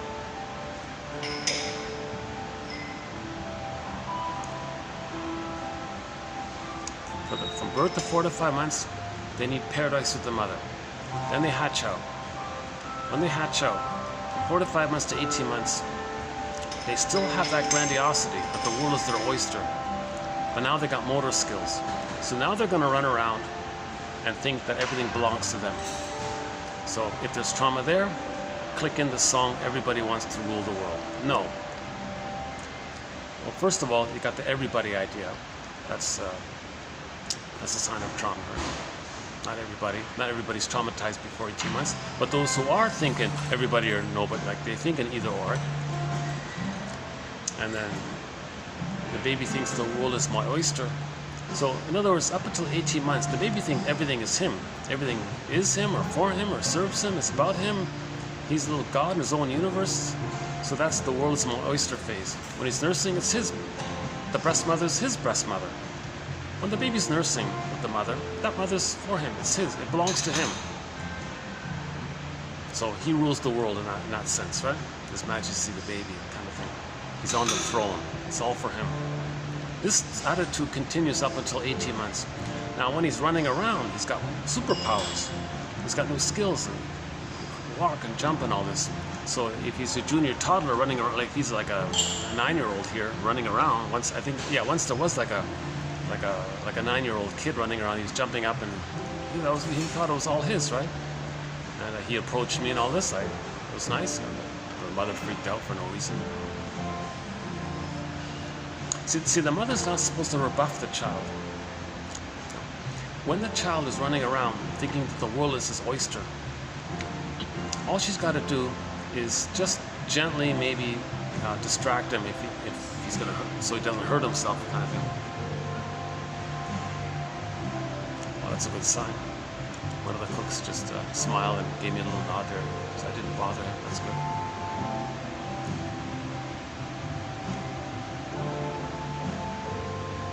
Oh, sorry. They got this jumbo.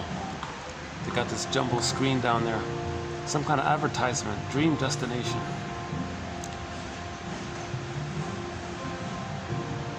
Wow, it's pretty good. Look at that. Can you see it on the screen there? Wow, yeah. All right.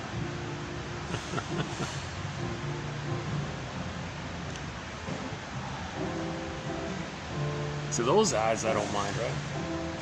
Sometimes they're flashing some scary things on there. Those travel ads are nice. That's okay, right?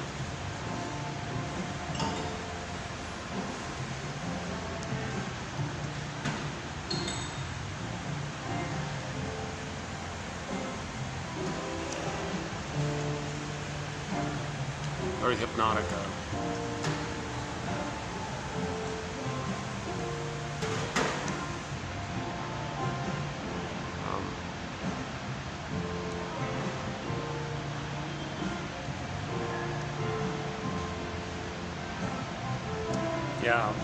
So we run through the 48 symptoms of Homo traumicus and see one of the symptoms is, people don't care. Well, the baby did reach a place to be able to care. See, when he's biting the nipple, mother's hurting, he doesn't care. He didn't get that place. If we're traumatized there, a whole bunch of people are traumatized there. You see, they're not going to care. And their aggressiveness is greedy, and they're not going to care. So they can literally damage the planet and not care. Because the planet's the breast, planet breast. Okay, they transfer the original problem with the breast onto the planet breast, and bite the earth, metaphorically speaking, or damage the earth. It doesn't recognize that the earth's going to be damaged. They're not going to care, put it that way. Because their psychology is, the template is, they didn't get enough love to reach the place of care. So we run through, yeah, so this, there's a whole, that 7-hour video, there's like a 2-hour build up to it, to lay some kind of foundation. And then we went into the 48 symptoms. And then I kind of try to do something on the lighter end towards the end. So I'm gonna give myself a break. I still feel drained by, well, no, I'm okay now. But yeah, it was very I remember it was a very draining thing. So we talk about pollution and the plundering and the pillaging and so on.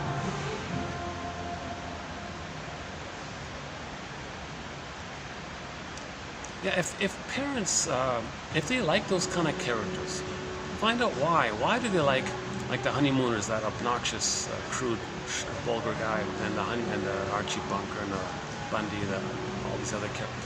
The Danny Thomas one, he's not as bad. He's not as, but still, he's still verbally abusive. And there's still a lot of jokes about violence in that show.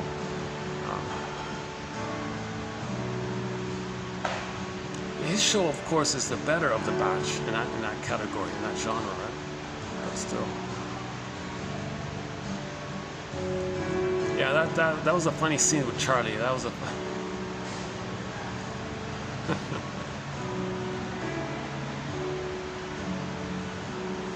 See, Charlie fainted because it's kind of like admitting how the child kind of fainted or lost himself, so to speak, when he had to like really know himself. And the response by the mother, the fear with the mother, he fainted as a defense mechanism, like a shut down kind of thing, right?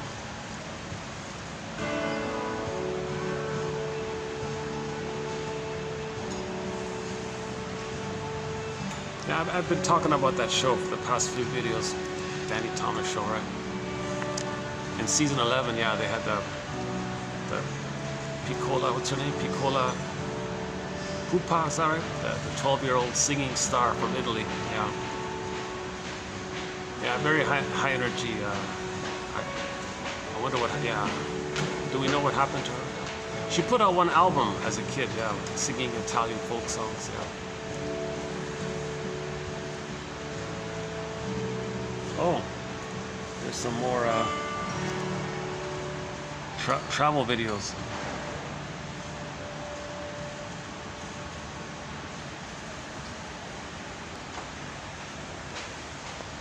Oh, they're just flashing. Like every second, there's like 2 different scenes.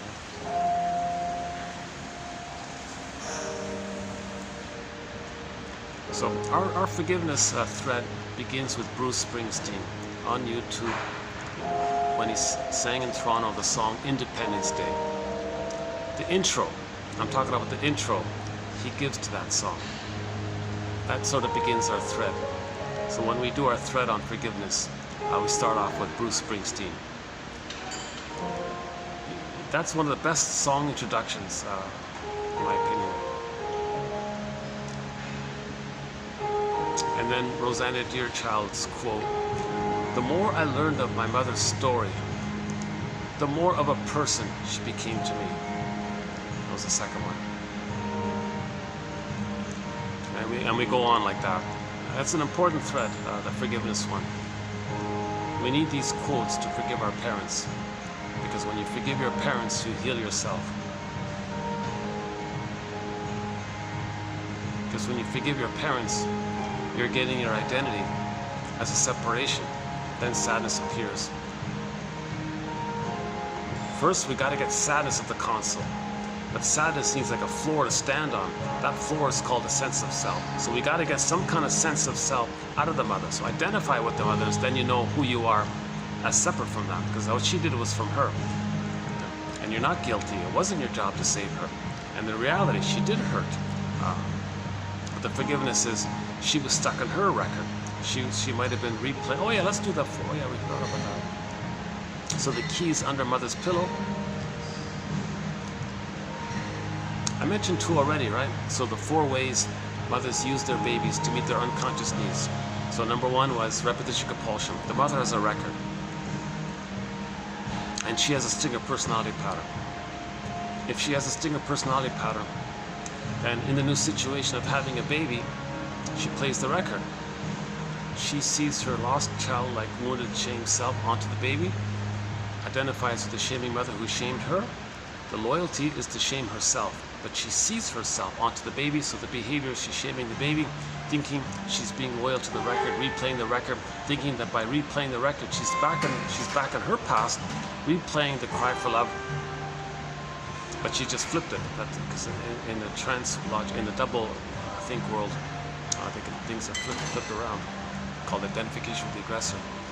So the mother doing this is using the baby for her unconscious need to have the fantasy that by replaying her trauma, she can change her past. So she's using the baby in that end. That's number 1. Number 2, mentioned earlier at the beginning, she's parentifying the baby. Number 3, when the baby's crying, actually there was an episode of Charlie doing this. Back to the Danny Thomas show. There was an episode when Charlie had the baby. He was too nervous, so the baby picked up his nervousness, and the baby was crying. And when the baby was crying, Charlie would project his rejecting mother onto the baby and accuse the baby of not liking him. Look, the baby doesn't like me. Nonsense.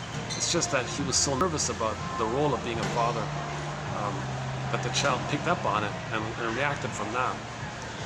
So he didn't make that link, right? So he just jumped to conclusions and said, oh, the baby doesn't like me. So he's transferring the frightening image of his mother that he created onto the baby and said that baby's rejecting him.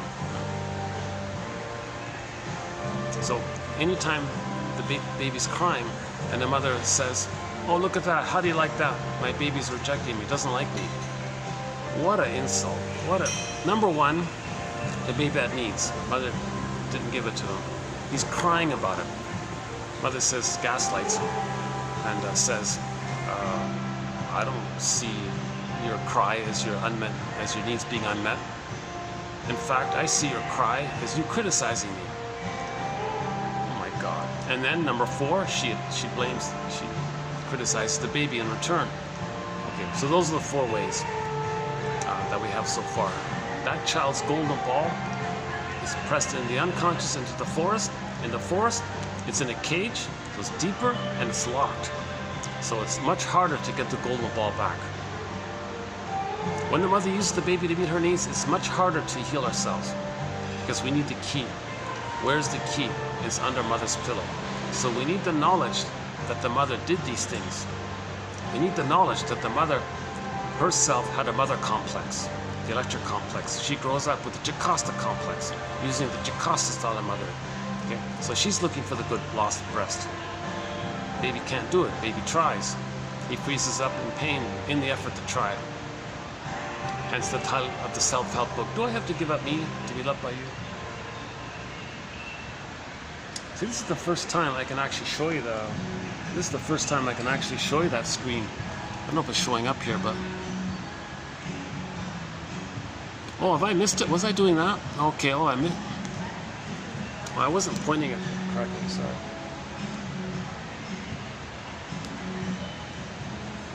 I got a funny camera. It doesn't, you gotta do it on an angle to get the thing straight. Oh, so what I was trying to show you before was on the jumbo screen there. They got a program called Dream Destination or something. Travel advertisements. They're showing you oceans and rocky cliffs, meadows and things.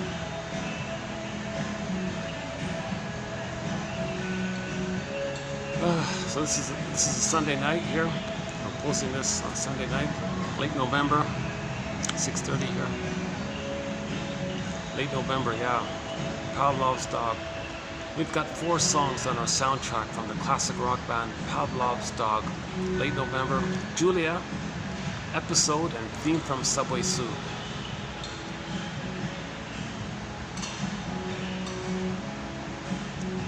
But the three, my two favorite are Theme from Subway Sue and Episode. Julia's good, and Late November's, it just squeaked in, Late November. It's funny, I wanted to include Song Dance. It's such a popular song. They close their concerts with Song Dance. But for some reason, I have a little rebellion to that song to some degree. Although that's the song where he sings, the lead singer, David Surkamp, sings the very high C's. Very few people can like sing that high like that.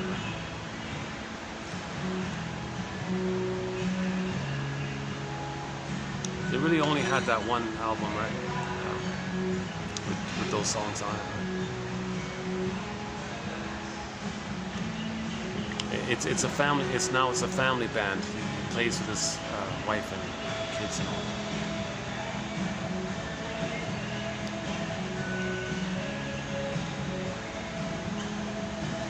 But great songs. Oh my God! Theme from Subway Sue, Episode, Julia, and Late November.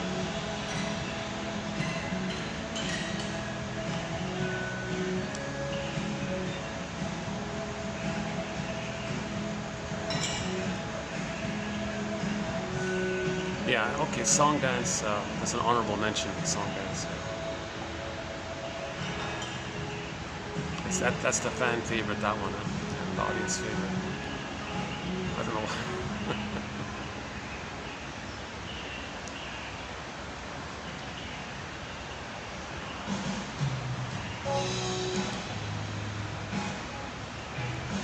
Yeah, I just listened to This Heart Lives in Winter by Lynn Miles.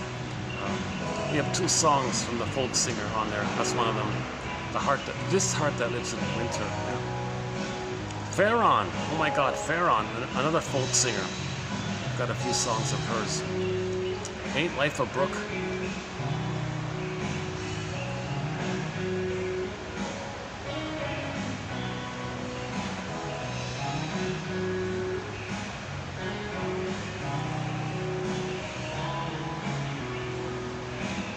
Oh, when I was pointing the camera, when I thought I was showing you the screen, they were flashing all these like beautiful travel scenes.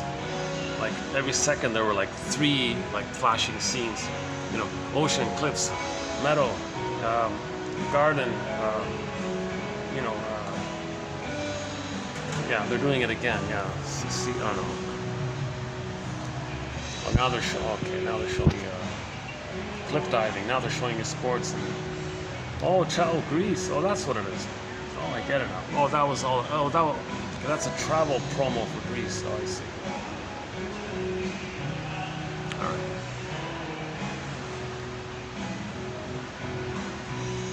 Greece. Yeah, we have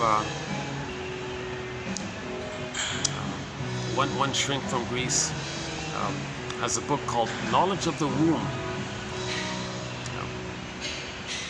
The baby needs to be in a welcoming womb. We don't want the baby to have prenatal distress syndrome, prenatal trauma. Okay, we don't want the mother to. Oh yeah, a recent quote was that one woman was pregnant in the 3rd trimester, and she had headaches, and the doctor gave her Tylenol with codeine. Jill and David's scarf. That quote there from the last video, the last one, yesterday's video.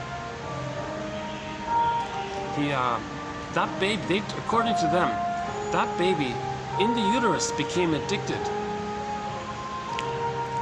Now, as it was, the mother has a hard time just to connect to the baby when he was born. But the added issue was the baby was going through withdrawal symptoms because the Tylenol with codeine thing, whatever's going on in there. It goes down into the baby's placenta, from the mother to the placenta to the cord to the child. He became addicted. So even if the child's given a natural birth, childbirth, and even if maybe at some point that supply is no longer there, right? Whatever's in the placenta will slowly. See, at least if they do a natural childbirth and leave the cord, leave the placenta, then the child might be weaned off, might naturally sort of be weaned off, and maybe the placenta can help him to slowly wean the baby off, because it wasn't natural to begin with. So maybe if they left the cord, the placenta, maybe the child would have been okay. Maybe he could have withdrew from it if they left the cord and the placenta. But let's say they did the terrible, hurtful thing of removing the cord and the placenta. Then it was like a sudden trauma, number one, from the removal. Okay, where's the mother? It didn't get to latch on because it's separated. But the point was, when the cord and the placenta were removed, that supply that he was getting from the vein, down the vein, the center vein in the cord wasn't there, so he wasn't getting that. So the baby was going through withdrawal symptoms. So he was extremely irritable, lashing out with this panicky withdrawal issue. Okay. So it made it even more difficult for the misattuned mother to try to soothe the baby. So number one, the inference was the mother couldn't even soothe the baby normally if the child wasn't addicted. But he was addicted, so it was like a double whammy, a double thing. So that child was enraged at his mother, made an image of the mother as a frightening entity, internalizes it. And then you got the either or, that's to cope with that. So the baby ends up with the paranoid schizoid mode of experiencing. Spencer's like greedy, looking for the good breast, nothing can do it.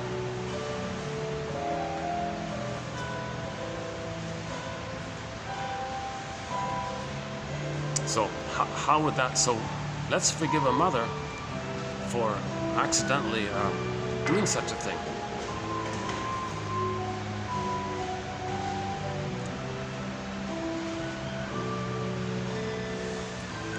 Because I think a lot of people had the belief that, maybe some doctors long ago had the belief that if the mother takes such things, that the placenta will block it. There'll be a barrier there, like it won't go to the child. They'll be protected.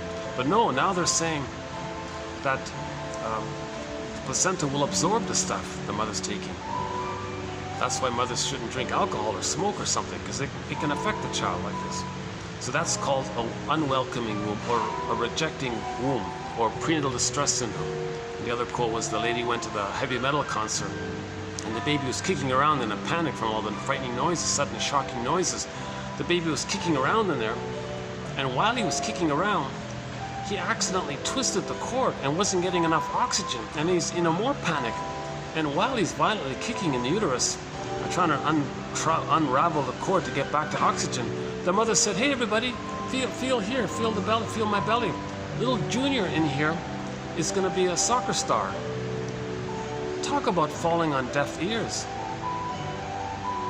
That child will grow up and never really hear anyone else, because he was never heard. Now, so if the mother doesn't hear the baby, if the baby feels that the baby's cries fall on deaf ears, he identifies with that. To be loyal to her, he won't really listen to others. I can't hear you, I was never heard. And my not being able to hear you is my communication for me to know and to communicate to you, and for you to know that my mother didn't hear me. See, so if there are times when a person's not really hearing what the other one's saying, that's a communication for that person to know that the mother didn't hear them. Because those skills we learn and pick up, right? If the mother does hear us, we can hear others.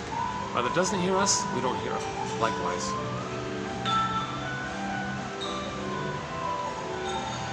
The self-help slogan is, children need your presence.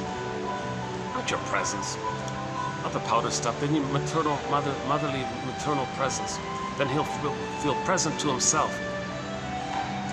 And during that, the world is Mount Oyster phase, when he's running around thinking he's a little god, that the whole world is his, the mother's not supposed to rebuff him or shame him for that, right? Because then he'll be frozen there and spend the rest of his life recreating that disappointment.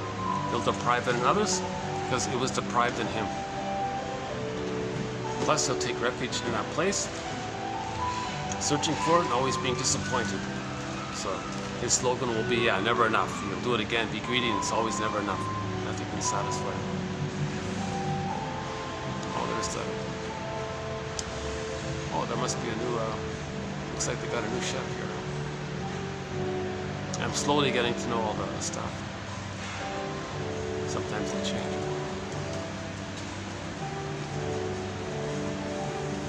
There's another one there.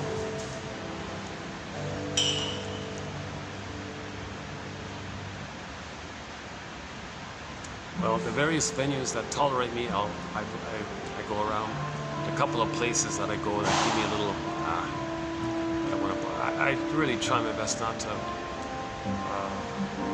make anyone uncomfortable with my doing these videos. So some places it's too claustrophobic. I can't do it there. Right? Like the last one is like that. I found a new venue. Oh my God! I found a new venue. It's a little further out of my way. It's a restaurant with a huge outdoor park-like area, patio. And she told me that during the week, like Monday to Friday, in the mid-afternoon, it's pretty mellow. So I think I might be able to do my video in this nice little garden-like little place. We'll see.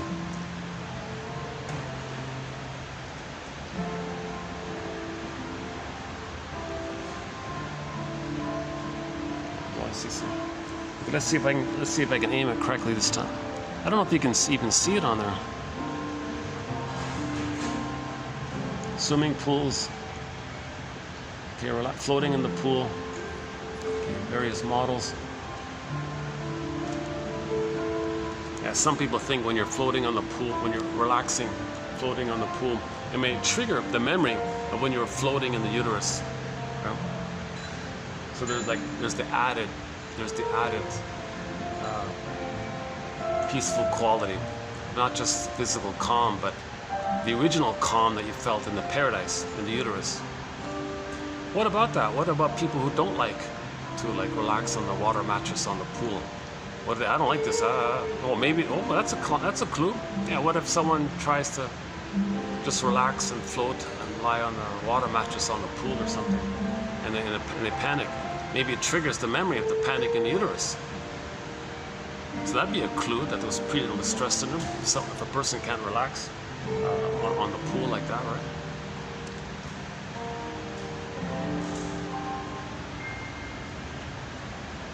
So things that happen in the present, it's a communication. A lot of it's a communication, trying to make us conscious of what originally happened. That guy in that song saying, "Oh, this woman is such a cruel woman." Well, that's how he felt with the mother. That's how angry he was at the mother. To call her that, that's how angry he was. But that's not natural. Karen Horney makes a big emphasis about this.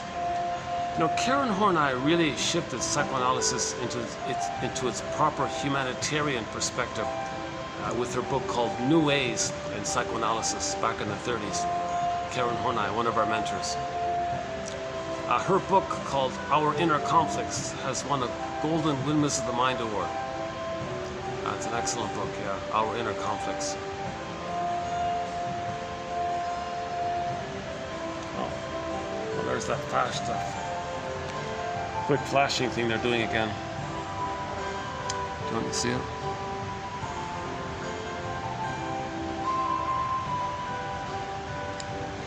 Not sure where that is. Is that Greece?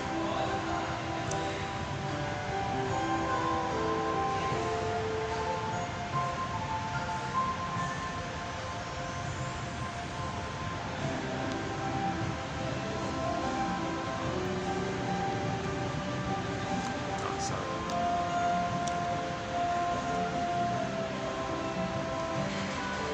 Oh yeah, the Danny Thomas Show. They do a few episodes of them in Europe. Yeah, that's nice. Yeah.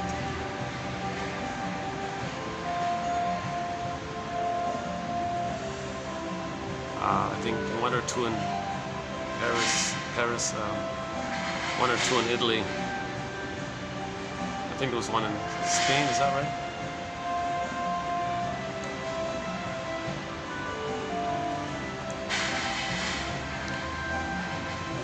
Yeah, that was an interesting episode when Danny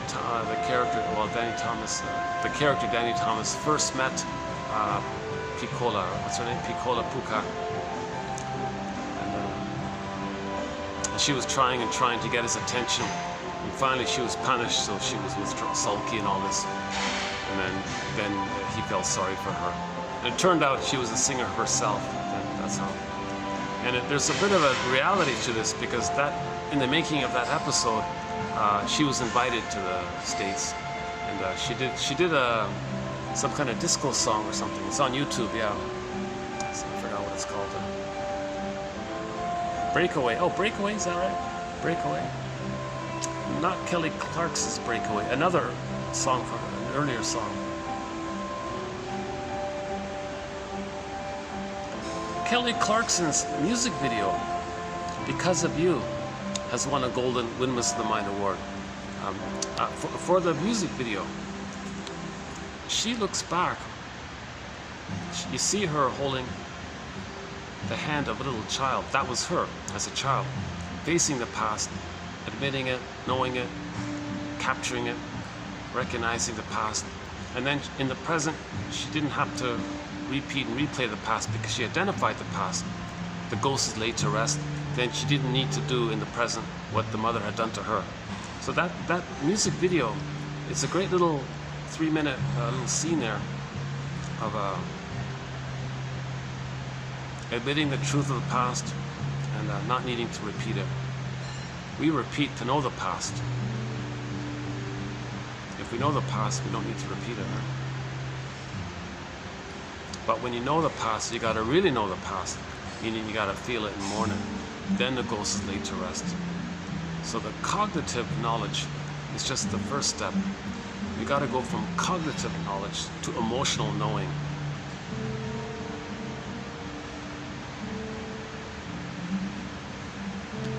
Well, that's such a distracting. Maybe I should get away from that jumbo screen. That's such a distracting screen. My goodness. How about here, like this?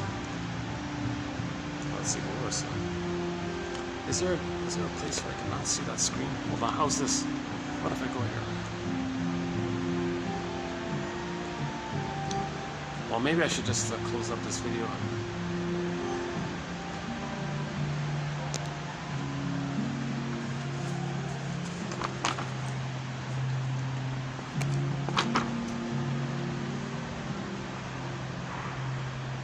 Oh, you're not seeing it, eh? How about here? How about here?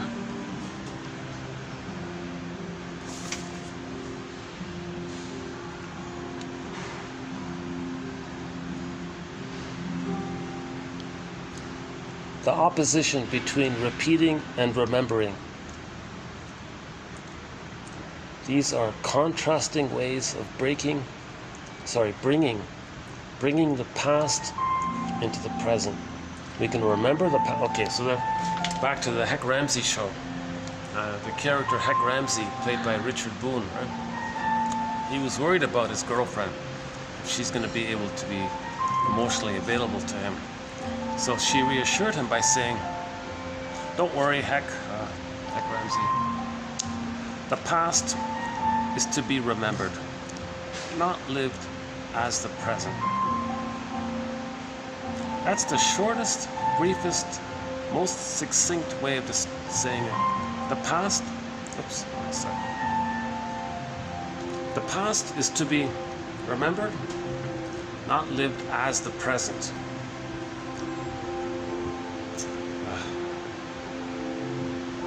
Should we continue this? Yeah, my bag's okay there. You know, maybe I can go up to the 3rd floor a bit. Hold on a second.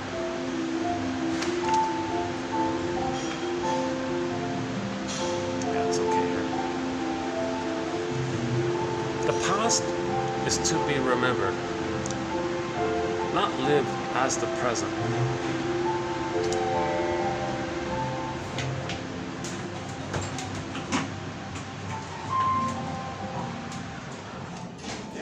Heck Ramsey, yeah.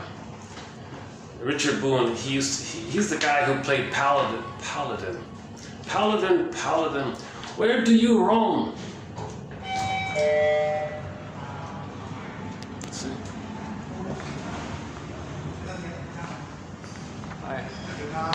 Can I sit at the other end? Okay, yeah, okay, great, thanks. You can sit? Well, can I go by the elevators for a few minutes? Yeah, okay. Hi there. Hi.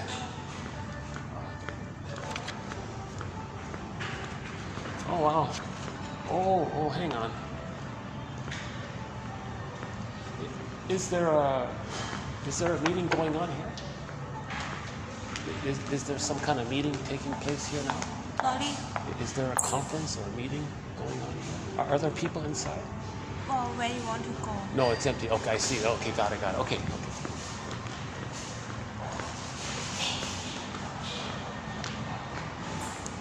All right, there's a sign that there's some kind of meeting in there. Somebody opened the door. I saw it was empty in there. All right, that's good. Oh, they took away the chairs. No, there used to be chairs here. Yeah, this is by the elevators. This is the only spot where I can get some light right here. Yeah, what a relief, eh? I can see. I can see clearly. We want to see clearly. We want to see clearly.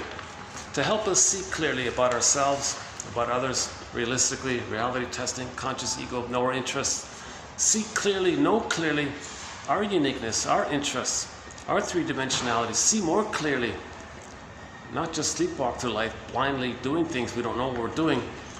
We need these little lanterns here. We need these lanterns here. Evans gave us a little bit. Tried on as well. Mainly, yeah. So today was mainly by Evans and tried on. Yeah. Oh, it's nice to get some light here, yeah. You know, there is a rooftop here, but I tried it before.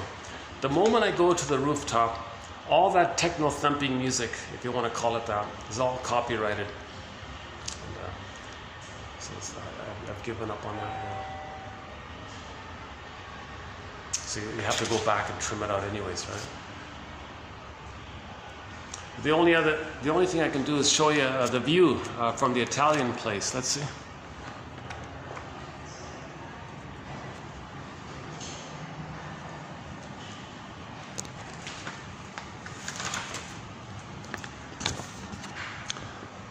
Therapy aims to break the cycle of repetition by helping the client to remember.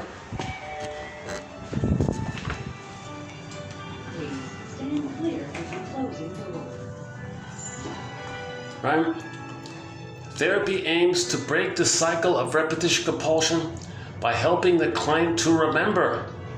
When we remember, we stop repeating.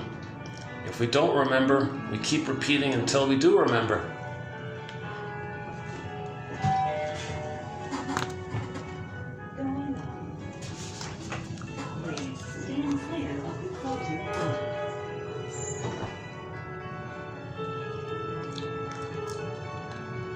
Projection is a defense mechanism in which an internal desire, wish, feeling, thought, etc. is displaced or transferred or located or attributed or assigned to somebody on the outside.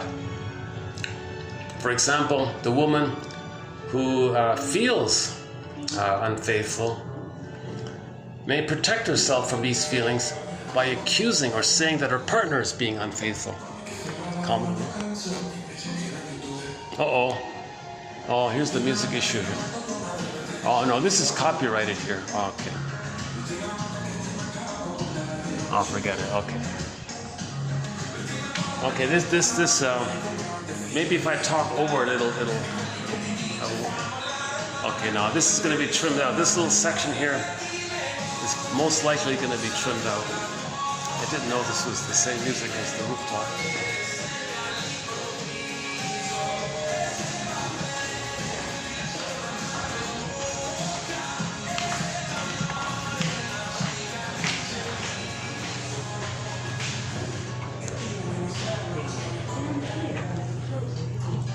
Okay, if you just notice a little skip, it's because the past half a minute I tried to visit a view from the top floor, but they were blaring this music that was copyrighted. Yeah, so that's what happened, right? If that's what happened.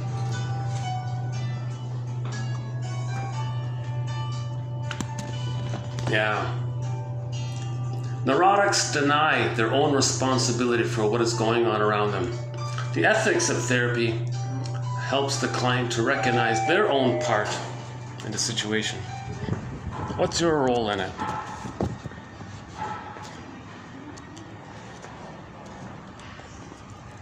Yeah, there's a new phrase. I have to look that up, huh? A rest, psychological rest, mental rest, including sleeping, of course, consists in admitting ideas pell-mell, it's sort of scattered, disorganized or something, into consciousness without exercising any censorship on them. Yeah, so the endopsychic censure, like the inner critic, is kind of quieted, right? So stuff's coming up. That's one of the main ways. One of the main times the intrapsychic or endopsychic censor is kind of quiet, and then things can come up, right? Now the 40, yeah, that's back to the frog, right? Sometimes there's so much pain, it tells the censor to, it pushes the censor aside and gets the person to blurp out some inappropriate comment or something.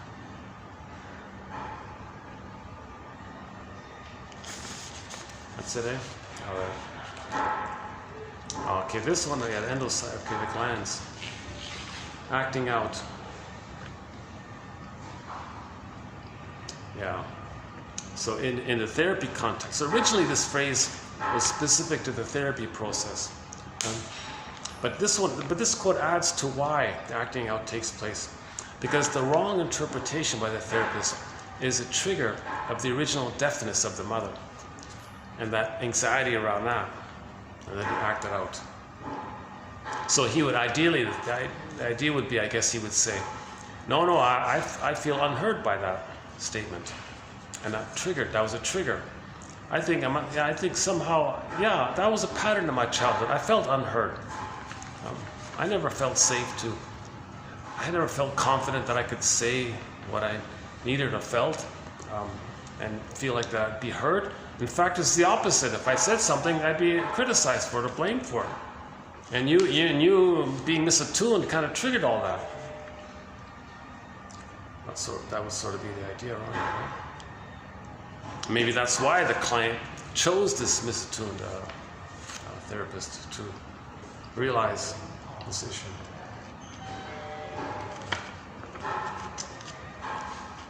Okay, the cartoon, the dreaming one. What else? When we realize that our unconscious is ours and ourselves, we own it and it is us at the same time. Huh?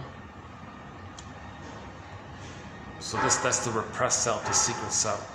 Now this repressed self is not really our making. It is and it isn't. Yeah, that's the whole biology of the person, right? So we didn't make our brain. The brain just came there, right? It took billions of years of evolution. But anyways, when we realize that our unconscious is ours and ourselves, but not of our own making, we shall know our limitations and our potentials. In other words, you know thyself. In other words, know thyself, right? Know thyself. Know your conscious self. Know your unconscious self.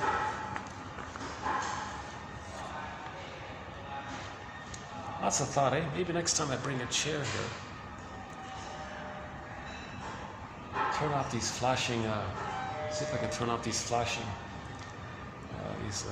high-def advertisements. Well, last time I was here, there was so much traffic. I couldn't do it here last time. Sunday nights, yeah. It's funny about Sundays, eh? You never can tell, right? Sometimes Sundays are packed here. Huh? Okay, well this has been TQ 2729, yeah, 2729.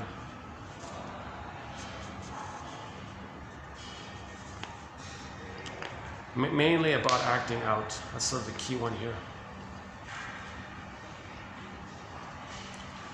Yeah, I would say that's sort of the main insight here. If the therapist gives a wrong interpretation, it's as if therapist was deaf to what the client is saying. What did you say that for? I don't get that. I miss it too. That reminded the person as a baby and as a child of the mother not getting the message. And he's supposed to be the skilled therapist in this area, a master of empathy and understanding and recognition. And he's saying it all wrong? Oh my God. Now sometimes the therapist is supposed to be very tentative. I wonder, I want to check something out with you. It seems that maybe I need your input here. You said such and such before, and remember last week you said such and such. I'm thinking, fill me in a little bit. There's a gap here. Is there a gap here? Can you help me out with this gap here? Because it seems to me maybe this, that maybe it's that, but I'm not sure. What do you think? So you're trying to be a detective. You're looking for clues together. One shrink said, these problems you're telling me about, we may say that this is what your traumatic script is doing to you. Let us, as a team, as detectives, okay, mutually explore together. Okay, so these quotes are prompts. These are invitations for mutual exploration. So the idea is that the two, client and therapist, are like co-detectives, right? They're two Columbos. They're two Columbos, senior Columbo and junior Columbo, psychological Columbo, right? So these quotes are helping us to be our own psychological Columbo, right? Or fill in the name of your favorite detective. But what the client has to be detective. It's not like the client's passive. That's the trauma. The client's not supposed to be just passive because you're just back in that kind of place. The goal is to raise consciousness, not regress to a place of lack of consciousness. All right, I think let's end it up here. Okay, let's just wind it down here. The cartoon. Back to the cartoon. Child said to the mother, "What makes me dream?" "Well, it's when you eat meat." The mother answers. In the next scene is laid out in the kitchen where the mother finds her child ransacking the icebox from the refrigerator, the freezer. I guess they call it the icebox. Huh? Now it's called the freezer, right? The child is ransacking through the freezer, searching for meat. Because he wants those dreams. If he believes that eating meat gives him those pleasant dreams that he wants. Children attain in their sleep visions. Children attain in their sleep visions. Oh, children attain in their sleep visions. Oh, look at that, sleep visions. Long, long ago, if somebody had a sleep vision, a dream, they'd say, "I got a vision from," they make a big deal about it. Children attain in their sleep visions the simple pleasures which are denied them in their waking states. So just broaden that, it's still the same. It's still the case that even adults will get sleep visions of sweet pleasures which are denied them in their waking states. So the cartoon it's a pretty good cartoon, right? Mother, I want to dream. What makes me dream? She should say, well, when you eat carrots, when you eat broccoli. That would be the clever answer, right? Mother, what makes me dream? Well, when you eat your vegetables, right? In the next scene is laid out in the kitchen where the mother finds her child ransacking the refrigerator for vegetables. When you eat your spinach.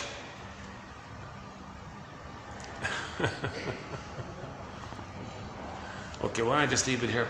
I'll see you in the next video. In the next video, we'll go into the next video will be TQ 2730. Yeah, 2730. And this has been 2729. Thanks very much. See you in the next video.